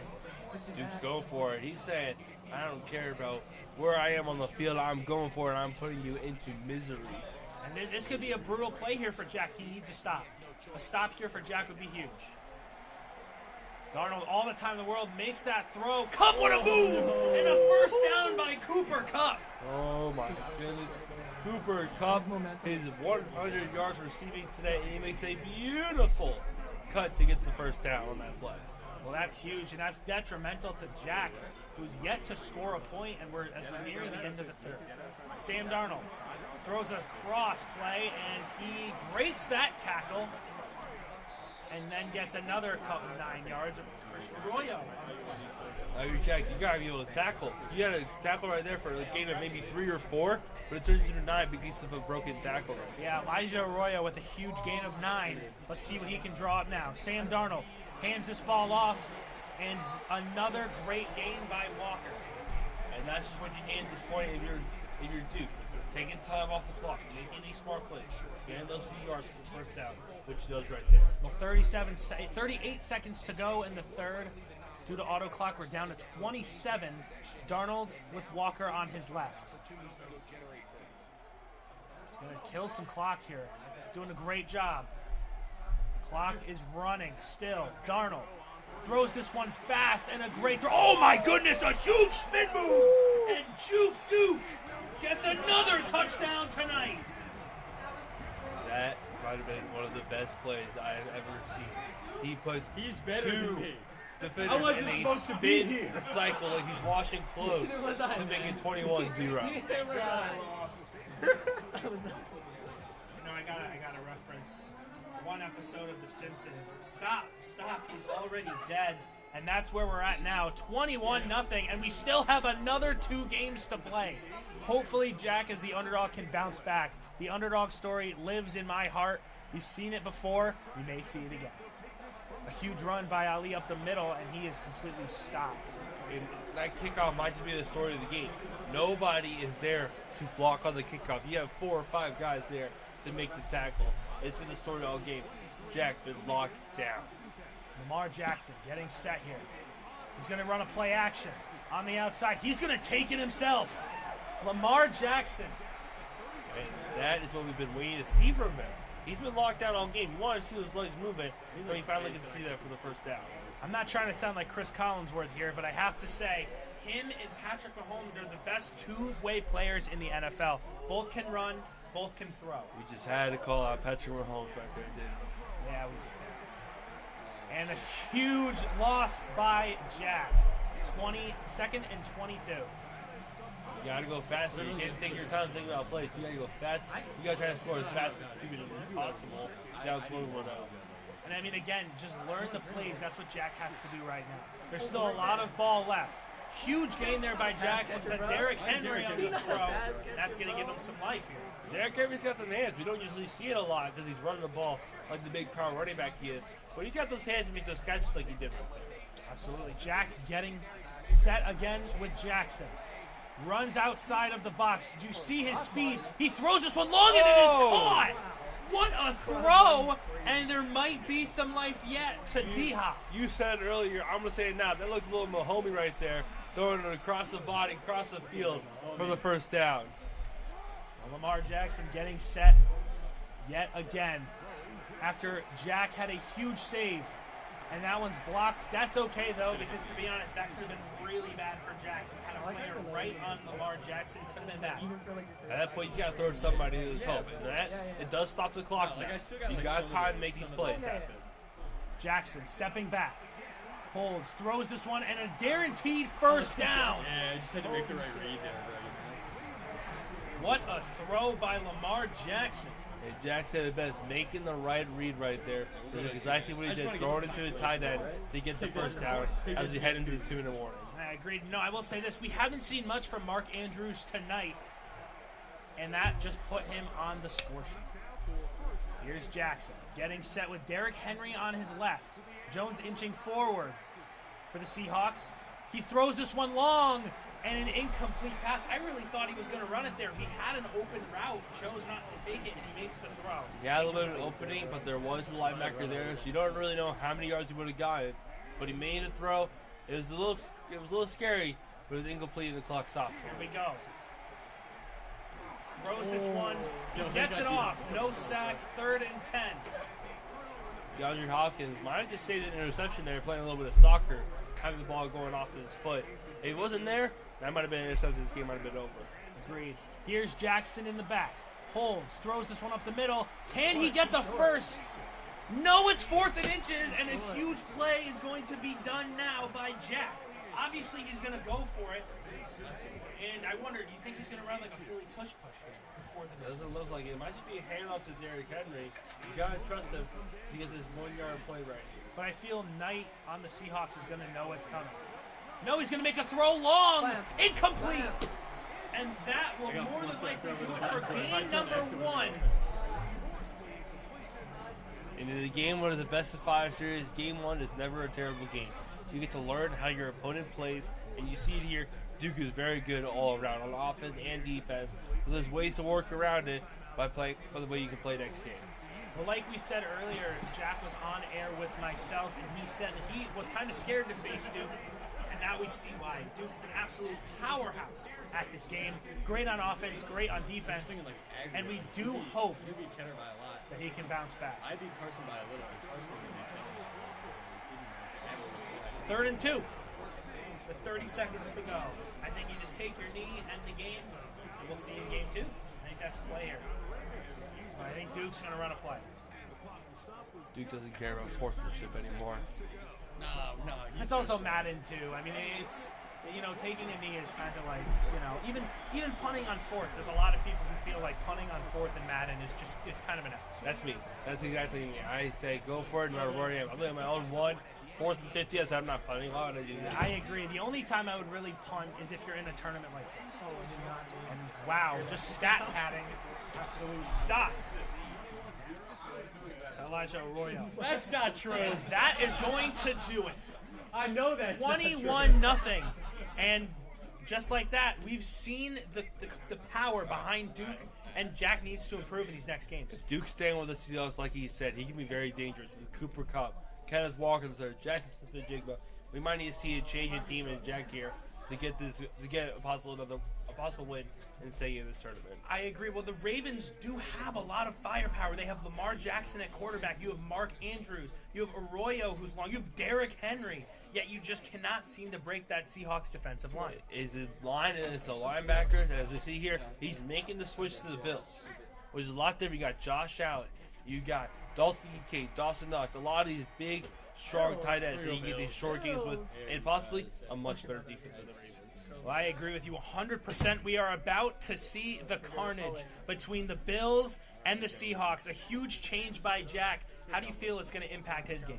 I think it's going to help a lot of defense. You saw there that the man defense really struggled, but I think these linebackers and safeties, he can really get on JSN and Cooper Kupp. And on offense, you got Josh Allen. He's a great player. You got James Cook, finally a really good running back too. They can be a fast receiver too.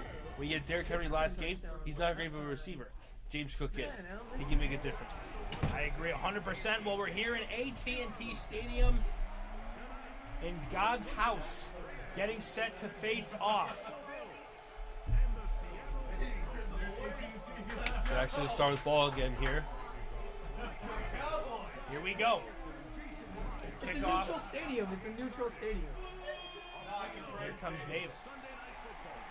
Davis has some opening. We'll take that up. And that's just the difference from last game. He actually got across the 30-yard line this time. Last game, he barely got across the 20 based on his blockers.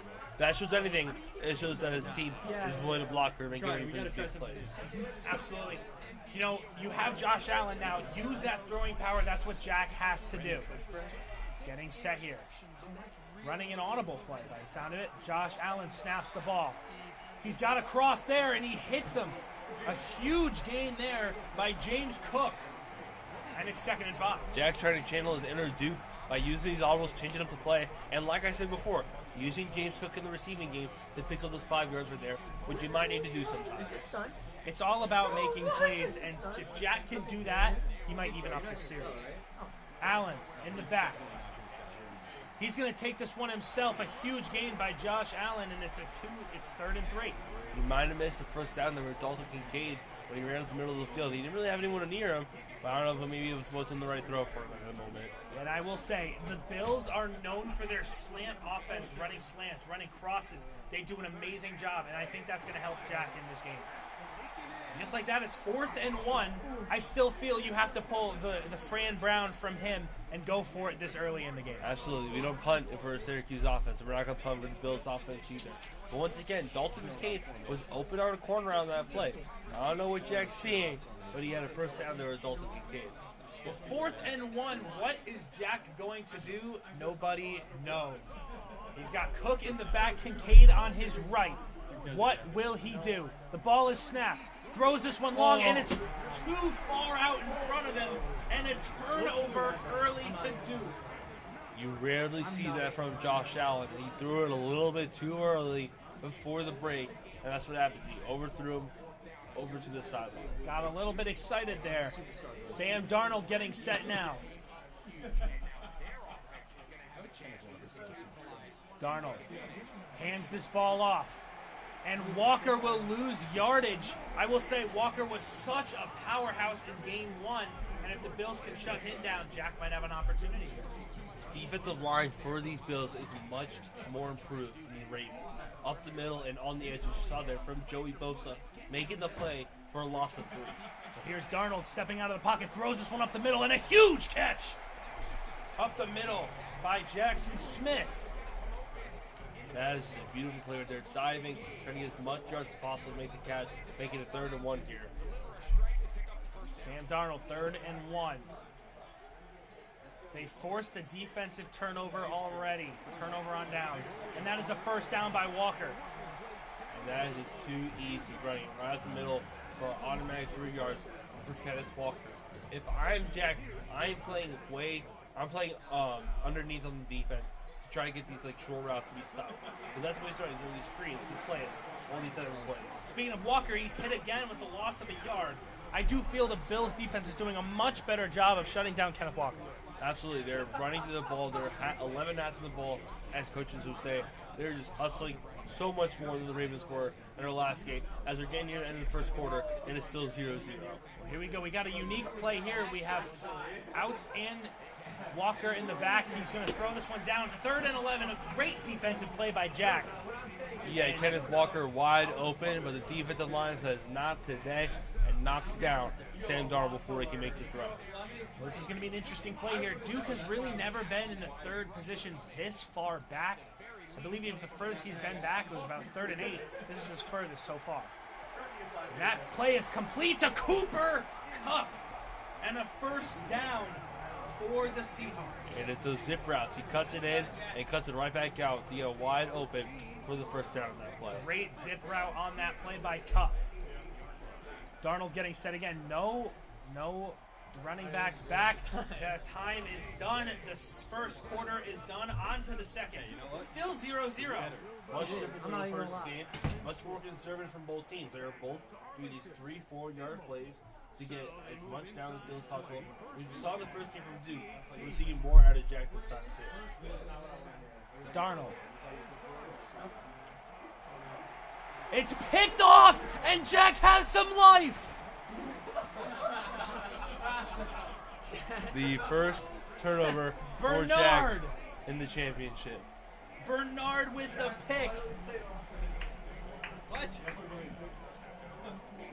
He's just the linebacker sat there right in the middle of the field waiting for the ball to come to him, and once it was there, he knew that he could not drop the pass. Well, just like that, though, we will say Jack does have issues of getting those first downs against the Seahawks defense.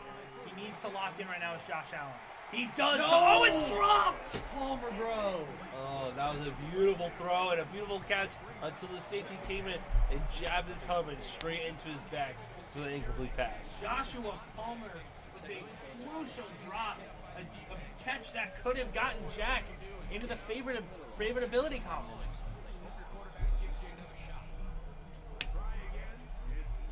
Allen getting set with Cook on his right. He's going to run this one on the outside to Cook, who's wide open. And can Cook. Oh, what a move by Cook! He's going all the way with green grass in front of him. And that is going to be a touchdown for Jack! Come on now! That is exactly what we said at the beginning of the game. Use James Cook to your ability. They did exactly that for the long touchdown. I gotta say, James Cook absolutely schooled the defender, and a huge touchdown for Jack, giving him the 7-0 lead. Put it in a spin cycle like he's doing his laundry. My goodness gracious, and Jack will now kick this ball off. And for the first time this series, he scored a point. Hey, all right. And what a way to do it, Here we go. The Seahawks making a push. Can Duke respond? He will. He will not. Great defense there.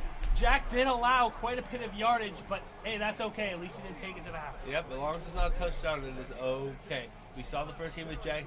He did a little bit of kickoff touchdown. He did score a kickoff touchdown. The special teams has been a little crazy. Absolutely. Well, my question is, what is Duke going to run here? I feel we've seen a lot of his plays so far. He's been using his receivers quite a bit. He's been using Walker a lot. Snaps the ball. Holds it up the middle. A huge throw to Cup. And he's just going to be short of the first. Cup has easily been his favorite receiver today. And out of Duke, I'm seeing a lot of shotgun formation. He's not really changing it up, but hey, it is working. What ain't broke, don't fix it. So he's Darnold getting set in the back. He's got a lot of receivers on the left-hand side. Throws this one long, and a huge swat down. We gotta pick that. Matt Milano possibly saving a big-time catch right there. He wants to pick, but he'll take an incomplete pass, too, to make it 3rd and 1. Well, I have to say, Jack wanted a pick there. He cannot be greedy, though. That was a great play by Milano. It's just automatic with Kenneth Walker on 3rd and short with his handoffs. Yeah, it ran right through the blitz like nothing. He's smooth like butter. Smooth like butter. He's getting right through the gaps, finding the correct holes to get the first down.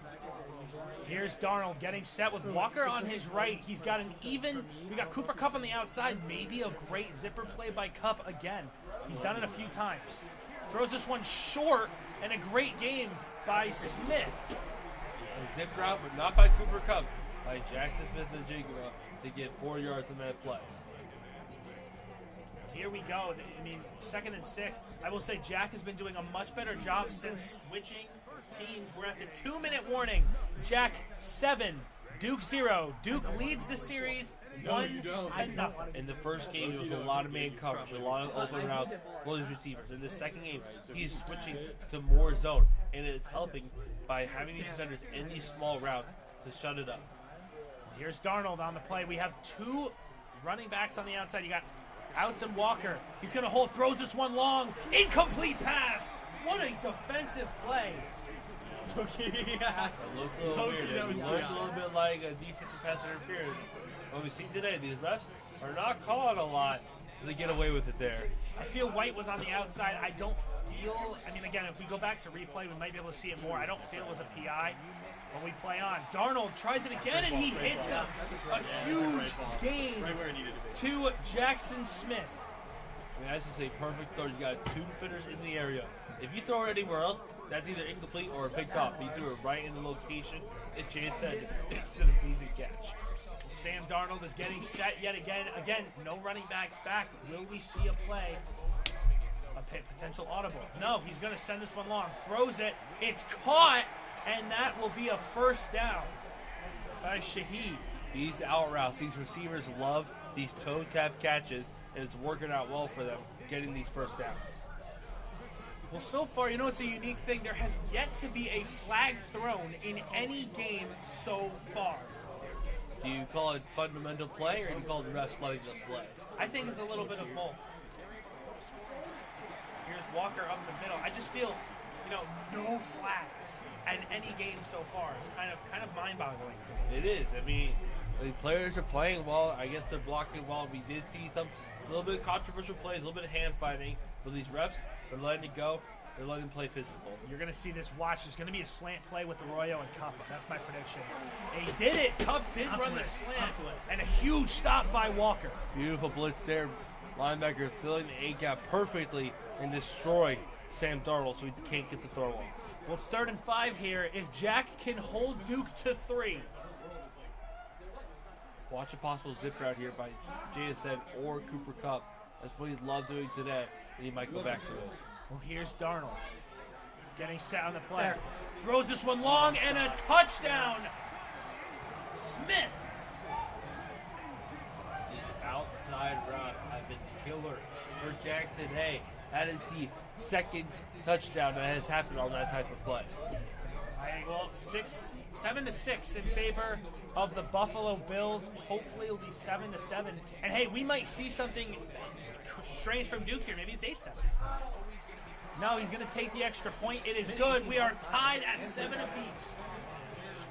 Now, if you're Jack, you got a minute and 18 left. You got all 3 of your timeouts.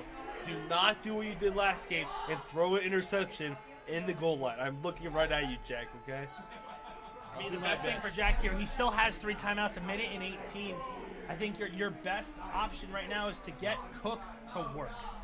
If you can get Cook through, you're going to see some results. He's been the best player for him today. He had that touchdown. He's been running. He's been catching. He's been perfect for Jack this game. Here's Davis.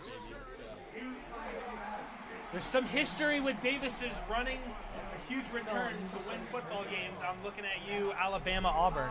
There goes Davis. There goes Davis. Auburn is going to win the football game. Maybe it's going to be the Bills win the football game today. We'll see.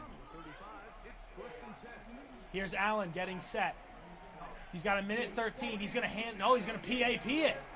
He steps on the outside. Josh Allen's going to get a good gain here of about 5 yards, and it will be 2nd and 5. In the play where you don't really have a lot open or very small openings, that's what you want to see from Josh Allen, taking off with his legs. The clock is ticking, though, because he didn't get out of bounds. I don't know if Jack knows it or not. He's using it. He knows it. Josh Allen waiting in the pocket, throws this one long, and an incomplete pass, almost picked by Eris Jones the fourth. Would have been crucial. Oh, Jack is getting a little lucky right now. He's throwing these dangerous passes, and he's getting away with it. Well, it's 3rd and 5, second with 46 seconds to go. Gotta lock in if you're Jack. It's picked! Oh my goodness gracious. It's the ghost of Christmas pass. It's the ghost of Christmas pass for Jack coming back to haunt him with another interception late in the first half. Well, it's like monkey see, monkey do. A repeat for Jack. Another pick, and it is 7-7 with Duke favorable to score some more points. 2nd and 9 on the play. A great push by Walker. They're going to do a hurry-up offense play. You got Walker in the back. Hands this one off yet again. Oh, no, he's going to run a play action. Throws this one. A nice play. Hits the brakes. And a huge hit by Bernard. That has got to hurt the knees right there. I can feel it from back over here. I do not want to be on the field where that just happened. My goodness gracious. I'm telling you, if he broke a bone, that had to sound like celery, how hard that hit was. Darnold has Walker on his left. He's running Cup on the right yet again. Step back, throws this one quick, and it is a first down to Cooper Kupp. It is these outside routes that are helping Duke a lot right now. Clock is ticking down with 10 seconds left. He's doing a really great job with clock conservation here. He's saving his timeouts, and look at this. Walker, 14-7, Duke. Kenneth Walker, the third, has been Duke's favorite player today. Scoring another touchdown for him, this time in the air. You know, there's a little bit of a question, too. Do you think Jack will maybe put his favorite team in as the third game? You know, he said it in the first game he played. The reason he was running the Ravens was because the quote, Titans are terrible, quote unquote. So maybe it's a slight change. He knows that team better than anyone else. You may see some change in results. I don't think the Titans are any team you really want to use in Madden. But, you know, we've seen crazier things before. Maybe that's the change you need. Well, we're at the half, 14-7 Seattle. Duke has the lead in the series and the game. And if Duke wins this one, Jack needs a reverse sweep to win the series. Still got a whole half left to play. You're down 7. You gotta get a stop on defense to start this one's half out. kicked long, and a great stop by Jack and the Bills.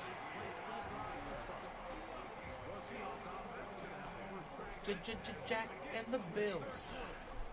You got Darnold getting set with Walker in the back. They're going to run an audible play. They're bringing Kupp on the inside. He's going to move Kupp to the left. Nobody's on Kupp. Nobody moves with him. He's got Walker right up the middle, and it's 2nd and 2. I said before, he loves these shotgun formations. I know I said he started off in single back, but he audibled. He just loves throwing it out of that formation, and it's been working out really well for him. Well, right now, if you're Duke, you just need to try and get some points. Anything. 3-7, doesn't matter. And that's a great throw to Kupp. First down with some extra yardage. It's the man defense that is killing Jack right now. The Cooper Kupp and Jay Center are just too fast for that. You got to go to zone. You got to handle it up short. Flicks this one back to Walker, and I believe it'll be a gain of 1.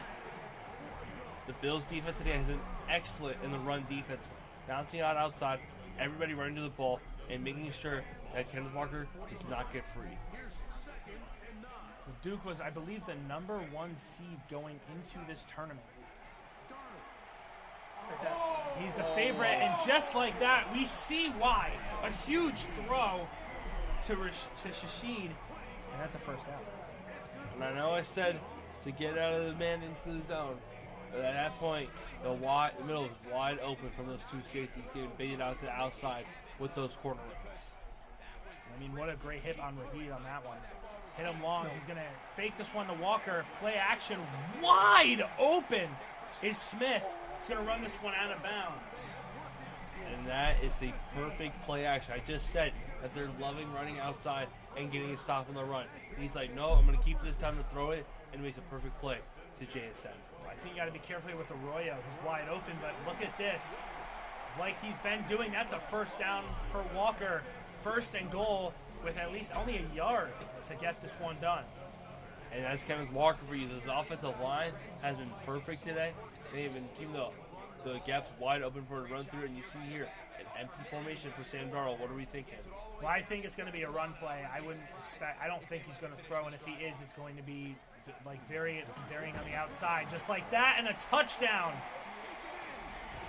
I think Duke is allergic to the middle of the field because he's been just throwing these outside routes all day long. And, I mean, it's been working. He scored 3 touchdowns today based on those routes. Well, a great throw to Shahid on the play.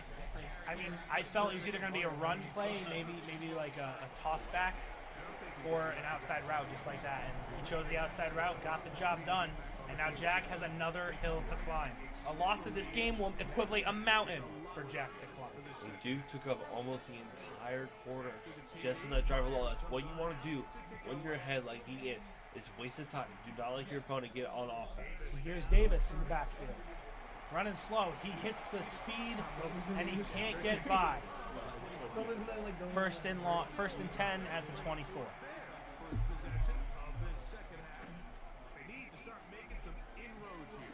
Here we go. Allen getting set. Allen does a play action on the play. He's going to hold. He's got all the time in the world. It's fumbled. No. It's scooped. And he's going to score. Neath. I was looking at the stats before. He has 8 total rushing yards. He's been so reliant on the pass today. And in that moment, nothing was open. And the D-line just had a field day. And you get a big man touchdown, which we all love. Well, Jack got into a bad predicament there with Josh Allen. He had nobody open, and it got to the point where he just had to do something. Unfortunately, it was just an unfortunate fumble. Doesn't change how quick that is. He gets the ball right back, trying to make some damage here before the end of the third quarter. I will say, Jack has a mountain to climb after this game. I mean, hey, you never know. He may come back in this one, but like 9 times out of 10, he's in trouble. He is in trouble, but it's not over yet. He's still got some time left, but he's got to be quick with this score. He's got to take some shots here. Agreed 100%. Here's Josh Allen outside the pocket. Throws this one long, and it is picked all day, every day. Sound like Jake Paul there was every day, bro, with another interception from Jack, and that is crucial in this type of moment. Well, you know, we were talking about this a little bit before the game. They have to limit turnovers. Jack, unfortunately, has 3 in this game. He's just giving touchdowns to Duke. One thing he has to polish going in the next game is his turnover. Has to stop. And that turnover, that's just kind of a trying to take a shot, and it's not working out well. Josh Allen's on the run. You can't throw it as far when you're on the run like that. It just falls right into the defender's hands as we head into the fourth quarter. Well, we got it's the fourth quarter. 28-7. Duke is up. If you are just joining us, Duke is leading the series 1-0 in this championship game against Jack. Throws this one at the ground, an incomplete pass, 2nd and 10. You look at this score, you see 28-7. But the defensive line has been very impressive for Jack. I like what they've done in the pass rush and the run defense. It's just his pass defense has been struggling all day. Yeah, if you're just joining us as well, Cooper Kupp is the name to remember. He's been running outside routes, and also Walker. Walker's been doing a great job of running the football and getting those first downs. It's a great defense right there. 3rd and 9 now. You might see a little trickery from Duke here, but you need to stop him if you're Jack to try to get any life left. I agree. Maybe an audible. He is going to run one. It's going to be a play action yet again. He's going to hold, throws, and that is a huge first down. And the defender right there was just turned around facing Cooper Kupp.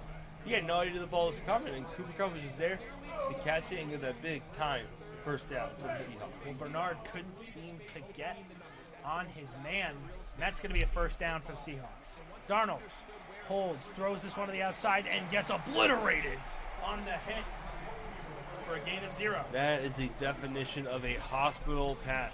He looks right into the ball, and as soon as he grabs it, he is blown up for an incomplete pass. Jordan Poyer on the hit.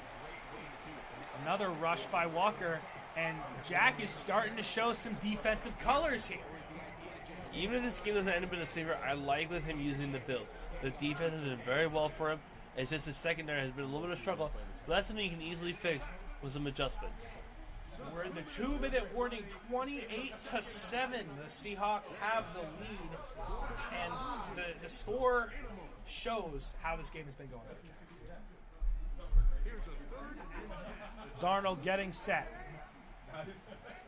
You have Walker on the right. Snap. Fakes this one on Walker. Another play action. Airs this one out. And a incomplete pass. I really thought Benford was going to pick that one. He did not. And it's 4th and 10. You know, when you're out like he is in the position you are, you're allowed to take shots like that to try to make a big play happen. But if this goes in, it's going to be 31-7. And it is, and I think that's going to be. I think that's going to do it for this game. Now, here's the fun thing with being in best of 5 series: you still got another chance to win some games and get back in it. But it's make or break now. You can't make any costly mistakes. Jack has no room for error. The first seed Duke is currently obliterating Jack, and he's going to have a series lead of 2 games to none, unless we see a monumental collapse that we haven't seen since Patriots Falcons in the Super Bowl. And at that point, it was 20-3 with about 10 minutes left in the 3rd quarter. This minute 46, 31-7. Yeah, it's totally out of the question. Right now, Jack should try to work on. At this point, he should cut his losses and try to work on plays he really has not run or is not great with. I think that's the play he should run right now. Get ready for the next game. Sometimes people get stuck with focusing on what they need to work on. Sometimes you gotta look at what was good for you. And what was good for Jack was James Cook. He has been stellar for him today. He has that only touchdown for him this game. He's been very well for him. Here comes Jack on the outside using Josh Allen. A great block there, and Allen will get the first down. Now's the time to be like, what plays work for us? What type of format of style do we play that works for us heading to the next game? Because like we said, this next game, it's win or go home for him. Jack has to understand where his weaknesses were, like that. That's another pick on Jack. Man, Carson, and that is going to be a pick 6. Oh, boy. Quinion Mitchell with the big-time pick 6. And if that is one way to tell how this game has been, that is it. Well, you kind of have to shake this one off if you're Jack. You still have another game. Jack still has another game.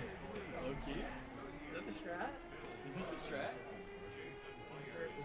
You see the whole field. You don't? Yeah, you do. You see the exact same thing you see on the screen. What's long? This one's sent long.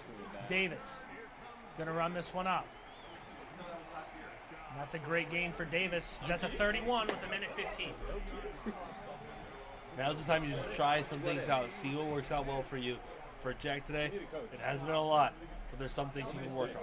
Absolutely. You know, going into this next game, Jack has to remember stop the turnovers. What do you think about that? I think stop the turnovers and also run the ball more. He has like 3 rushing plays today, and it's not. And the defense kind of gets used to that one. You gotta spread out your plays a little bit more and not be so heavy on the passing. No, I agree 100%. Jack needs to lock in for this final game. We could see one of the greatest upsets that I've seen in esports in here coming up next. But Jack is still trying to just get some yardage, maybe turn a negative into a positive. He's got a minute to go, 30 seconds left Obviously, he's going to go for it here. Allen in the backfield. I believe he's going to run a handoff play. Does a handoff right up the middle, and he's stopped yet again, 4th and 4. For Jack, even though this is a big-time loss, I think you should still stay with the Bills. I think they are a very good team offensively, and they could be defensively if you just stop letting up those short outside passes. And also, Jack has to remember, you know, this game, once it's over, it's over. We cannot linger on this loss. He's going to fly this one out and dropped. Mind-boggling on no PI on that. You know, as you said the rest have been today, I mean, in a moment like this, you're like, how much of a game different call is it? So it might be what's going through the head as Duke's going to take a knee to close this game out. That is going to do it. Jack trails 0-2 in the series, and we may see either a Duke championship next game or a freedom fighter fighting back. You know the story of David and Goliath at this moment? Jack is David, but can he pull off a miracle upset and win 3 straight games? But it all starts with the next game. Absolutely. I mean, Look, you can't take anything away from Duke, though. He has been absolutely amazing in those first 2 games, making pick after pick, recovering fumbles. So they had a scoop and score and a pick 6 in that last game. It's been absolutely amazing. You take a look at this. Like, I don't think he struggled with anything today. He's been absolutely perfect in these first 2 games. Passing, running, defense. It has all been perfect. And he's sticking with the Seahawks like he should. And oh my goodness. Jack is going with the Titans for this 3rd game.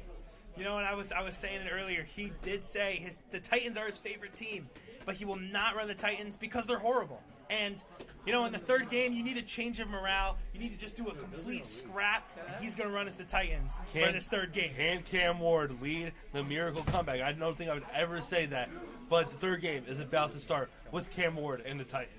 Well, it looks to me that he's going to have home field advantage in this one. They will be playing in Tennessee for this Game 3. We'll be right back.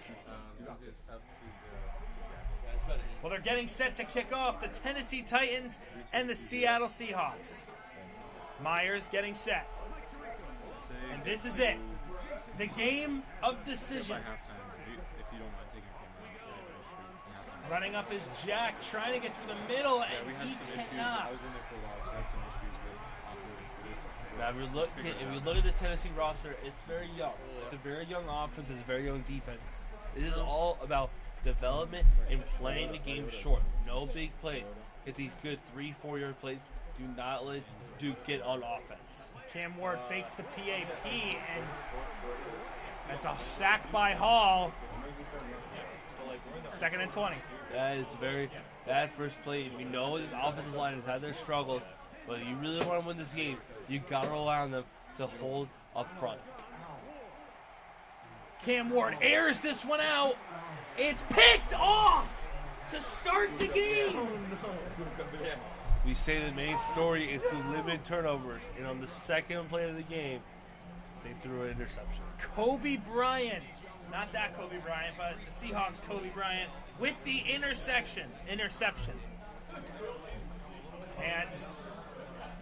the end is near for Jack. Duke's going back on offense. We know he's been dangerous. Been very few times where he hasn't. I don't know if he's ever not scored on offense. Been very few times that it has. But we know what he can do. He knows his receivers and his running back have been very good today. Here's Darnold getting set. Darnold holds, fires this one up the middle, and that's a 1st down, and he's going to get some more yardage. You know, Rashid Shaheed comes from a team that he didn't get a lot of looks from unless they were deep balls. You get a new team, you get a new formation, a new offense, and you're seeing more of these short in routes for him to get these big plays. Absolutely. Sam Darnold getting set yet again. I have to say something about the Seahawks helmets. If you look at the back of their helmets, it looks like a receding hairline. It's because it does. That's what I love about them. Darnold hands this one off, and oh my goodness, Kenneth Walker gets obliterated by Woods. And he's lucky he didn't fumble the ball. And me personally, I think the Seahawks have the best jerseys in the league. These lime green uniforms are just a chef's kiss And maybe that's why it's helping Duke out so much, is because these jerseys are so amazing. I kind of have to disagree with you on that one. I feel that the retro Bucks uniforms are the greatest in the league. The cream color, old Buccaneer, they're so clean. That's low-key crazy. And that's a huge first down by the Seattle Seahawks. You know, this is kind of the story of the game today, is that these short passes for these few yards to get the first down and move his way down the field to take time off the clock. Darnold getting set here. He's in the backfield, throws this one long, and a huge block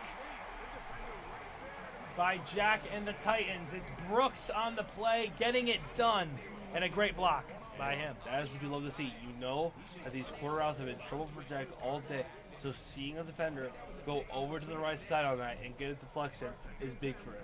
Well, here we go. Sam Darnold getting set back with Kenneth Walker on his left. He snaps the ball. Here's Darnold stepping back, throws wide open. He goes down, and Smith gets a first down. Couldn't get the touchdown, though. His foot just barely slides out.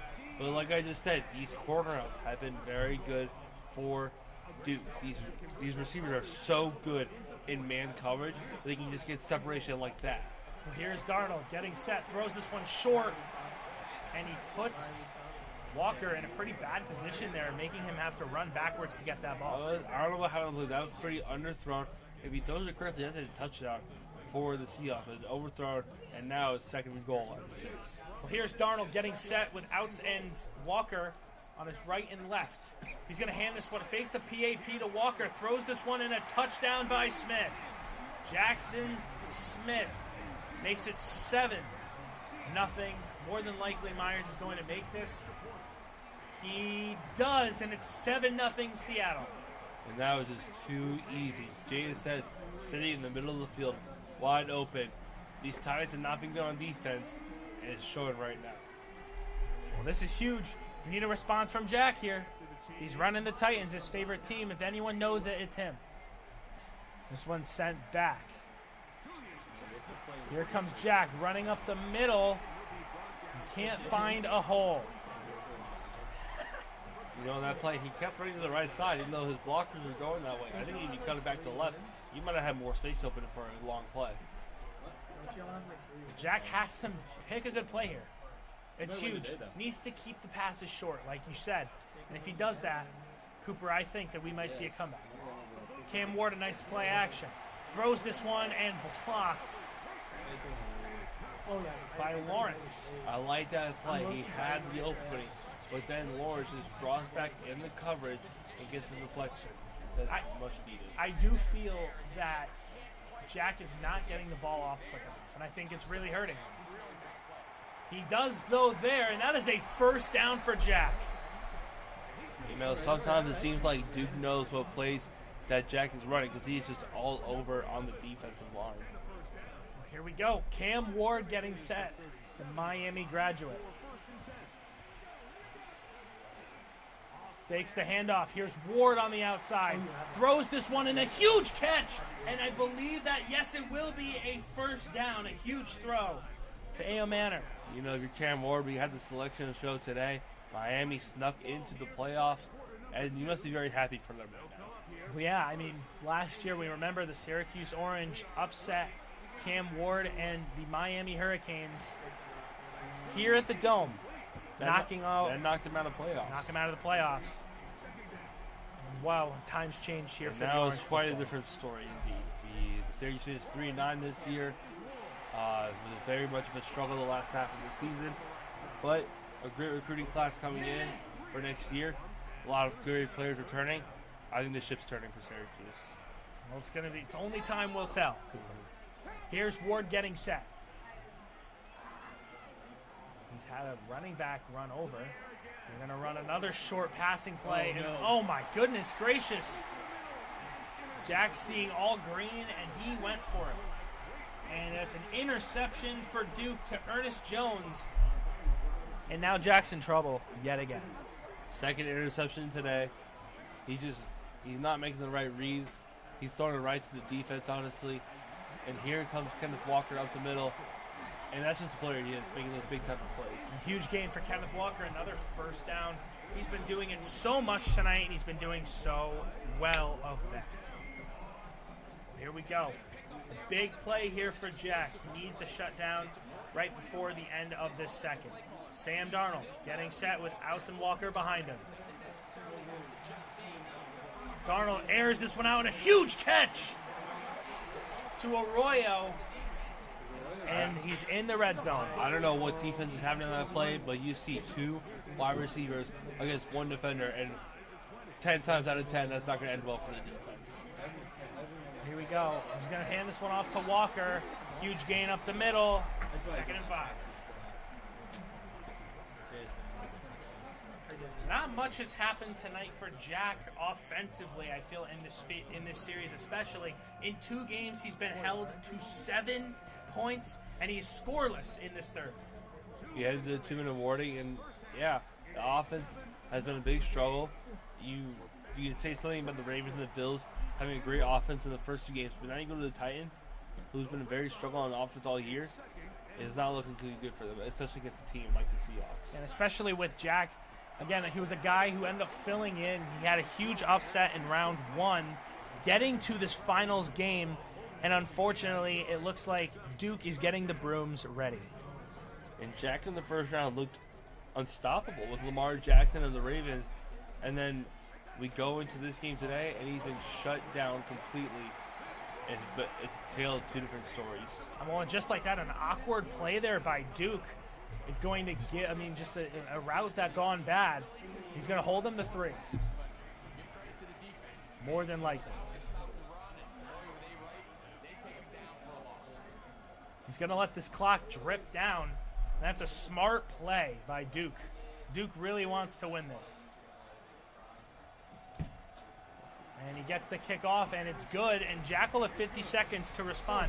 If you're Jack, I think your goal right now is to at least get 3 points. And that was honestly a good defensive position by Jack. You don't let up a touchdown. You keep it relatively short. You got 50 seconds, 3 timeouts. Hey, Jack, let's not throw an interception in the half, okay? Let's be smart. Let's get a touchdown or a field goal. Jack needs at least 3. If he wants any chance of coming back in this game, he needs 3 points. Here we go. Up the middle, ran Jack, and he's taken down using Dyke.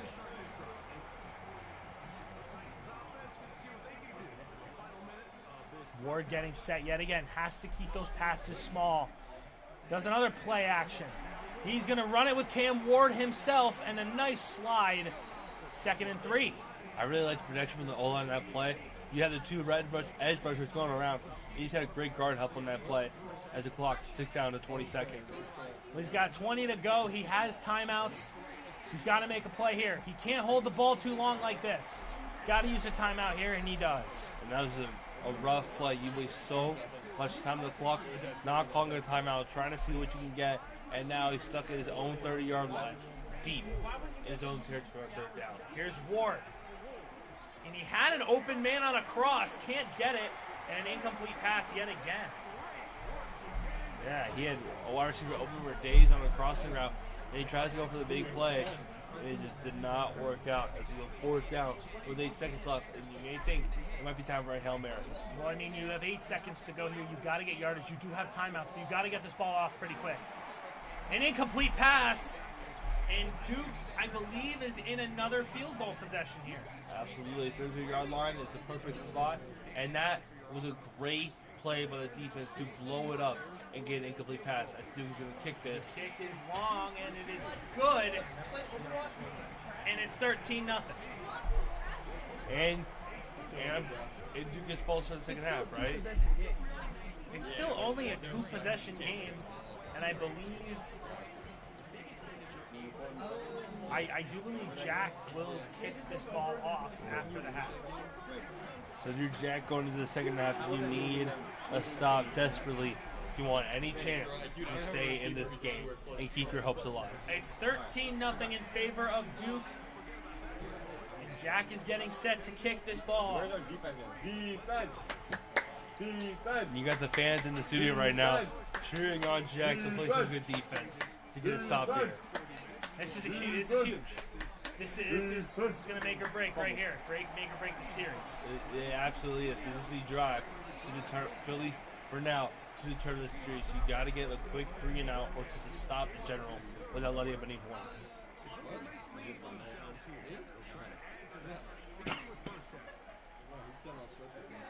Here we go, the handoff to Walker, and that's a huge first. He's just short. My apologies. 2nd and 2nd. Coach told me he wasn't good. 2nd and 2. Good stop by the defense there. The linebackers sitting there at the line and waiting for him and just overempowering him to knock him down. But I think you go back to the run here to get the automatic 3-4 yards you get with Kenneth Walker. They got 3.5 minutes to go here. Sam Darnold getting set with Walker on his right. Darnold snaps. He's holding in the back, and that's a wide open pass. And another first down. What's his name again? Cooper Kupp. He's been all over the field today, getting those first downs on these short runs. I will say, though, in this game more particularly, Cooper Kupp has not been used nearly as much as the first two. And that's Today is definitely more Rashid Shaheed, as you see right there, getting a 5-yard gain. Once again, we see these short passes, taking down the clock, not letting Jack get on offense. Well, this is huge here. It's 13-0 if you're Jack. Must-win game to stay in the tournament. And Duke has other plans. Darnold airs this one to the outside, and Cooper Kupp gets another first. Beautiful toe drag right there.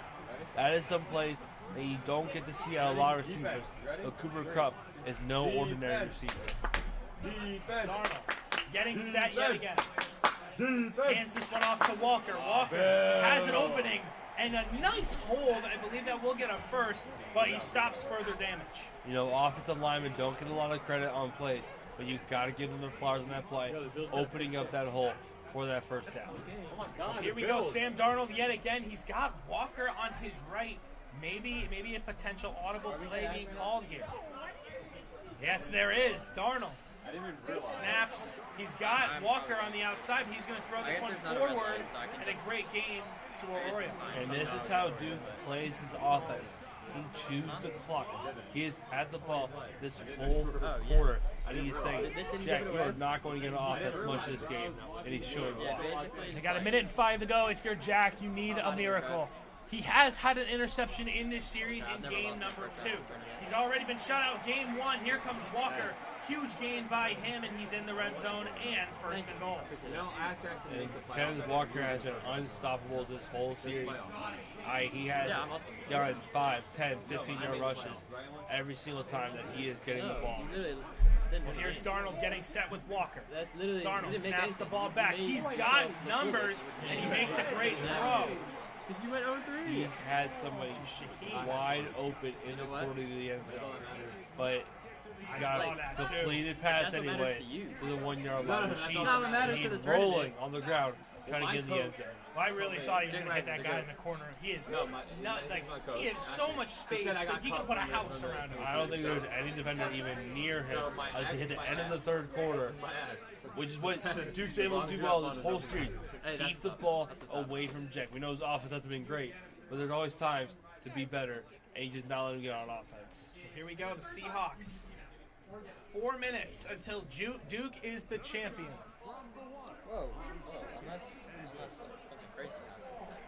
Here we go.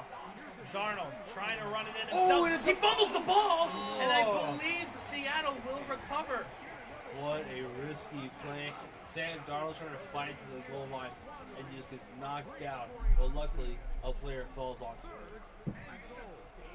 Darnold getting set here for third. That's a huge saving grace for Duke.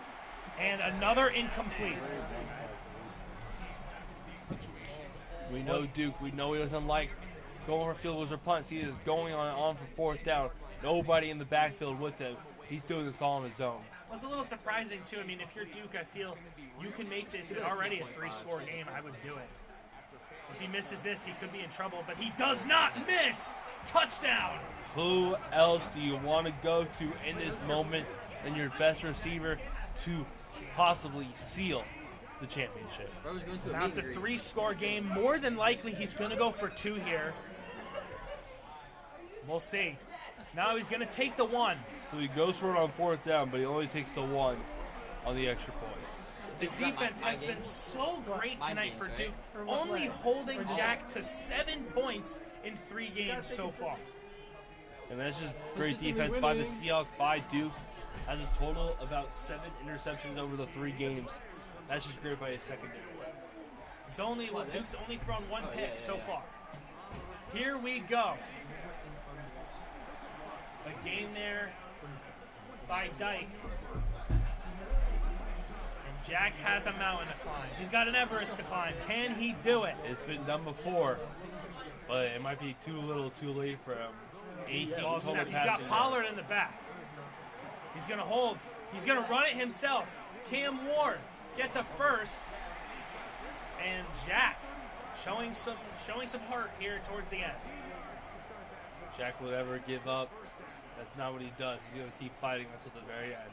Here's Cam Ward getting set to snap. He's got Pollard again in the back. He's going to play action. Runs it again on the outside. And a huge hit. Just nothing open on that play. The defense has been working well for man coverage for Duke. And I believe that will be recorded as a sack due to the fact he lost a yard on the play. So the 3rd sack of the game for Duke on Cam Ward. He gets that ball off quick, though. Here's Pollard on the outside. A spin move to the inside. And he's trampled by 3 Seahawk defenders. But a huge gain for Jack. That is a beautiful play. You've been going to the right all game. You get the defense to go follow that way, and you throw it to the left for the big-time first down. We have a 2-minute warning here. Jack scoreless, down by 20. And Duke is 2 minutes away from being crowned Falk Madden Tournament champion. Ward getting set with Pollard in the back. Another play action. Cam Ward going to take it himself. And I have to say, like, these play actions, he's doing a great job with them. Even the D linemen are doing a great job, but none of the receivers seem to be open. It's just a great defense. They've been working perfectly. They've been all over these receivers. The linebackers are all over Cam Ward. And what a throw in triple coverage, but it's incomplete. I thought that was complete there for a second. That was a great throw in the perfect spot. The defender just gets their hand in at the right time to make a great play. Well, my question is, he's going to hand this one off to Pollard. Huge first down for Jack. Move them chains. You got to go quicker. You got a minute and a half left. You want any chance to make this a game, you got to score quickly. I agree. Well, I mean, obviously he's going to run the onside after this. And we could see something we haven't seen here before. Ward is sacked on the play, and he's going to use his first timeout. Great call by Jack. You know, it's crazy here. You're down 20. You got a minute left, and you're choosing to run the ball and use your timeouts. It's not really what I would expect to happen. I think he's going to run it again. I wouldn't be surprised if he's going to hand it off to Pollard. He is not. He's going to throw this one long into the corner, and a huge swat there by Duke. And Woolen with the huge stop. We're a minute and 2 seconds away from a Duke championship. And nobody deserves it more. He has been playing perfectly all day long with his offense and his defense. That is picked, and that's going to do it. To sum it up, this championship with an interception as he's going to head into victory formation and seal it. 56 seconds, you know, there's a lot to learn here. Another 3 turnovers tonight from Jack. And looking into next year's tournament, I know he was a fill-in today, and congratulations to Jack, really, stepping in, being that filler.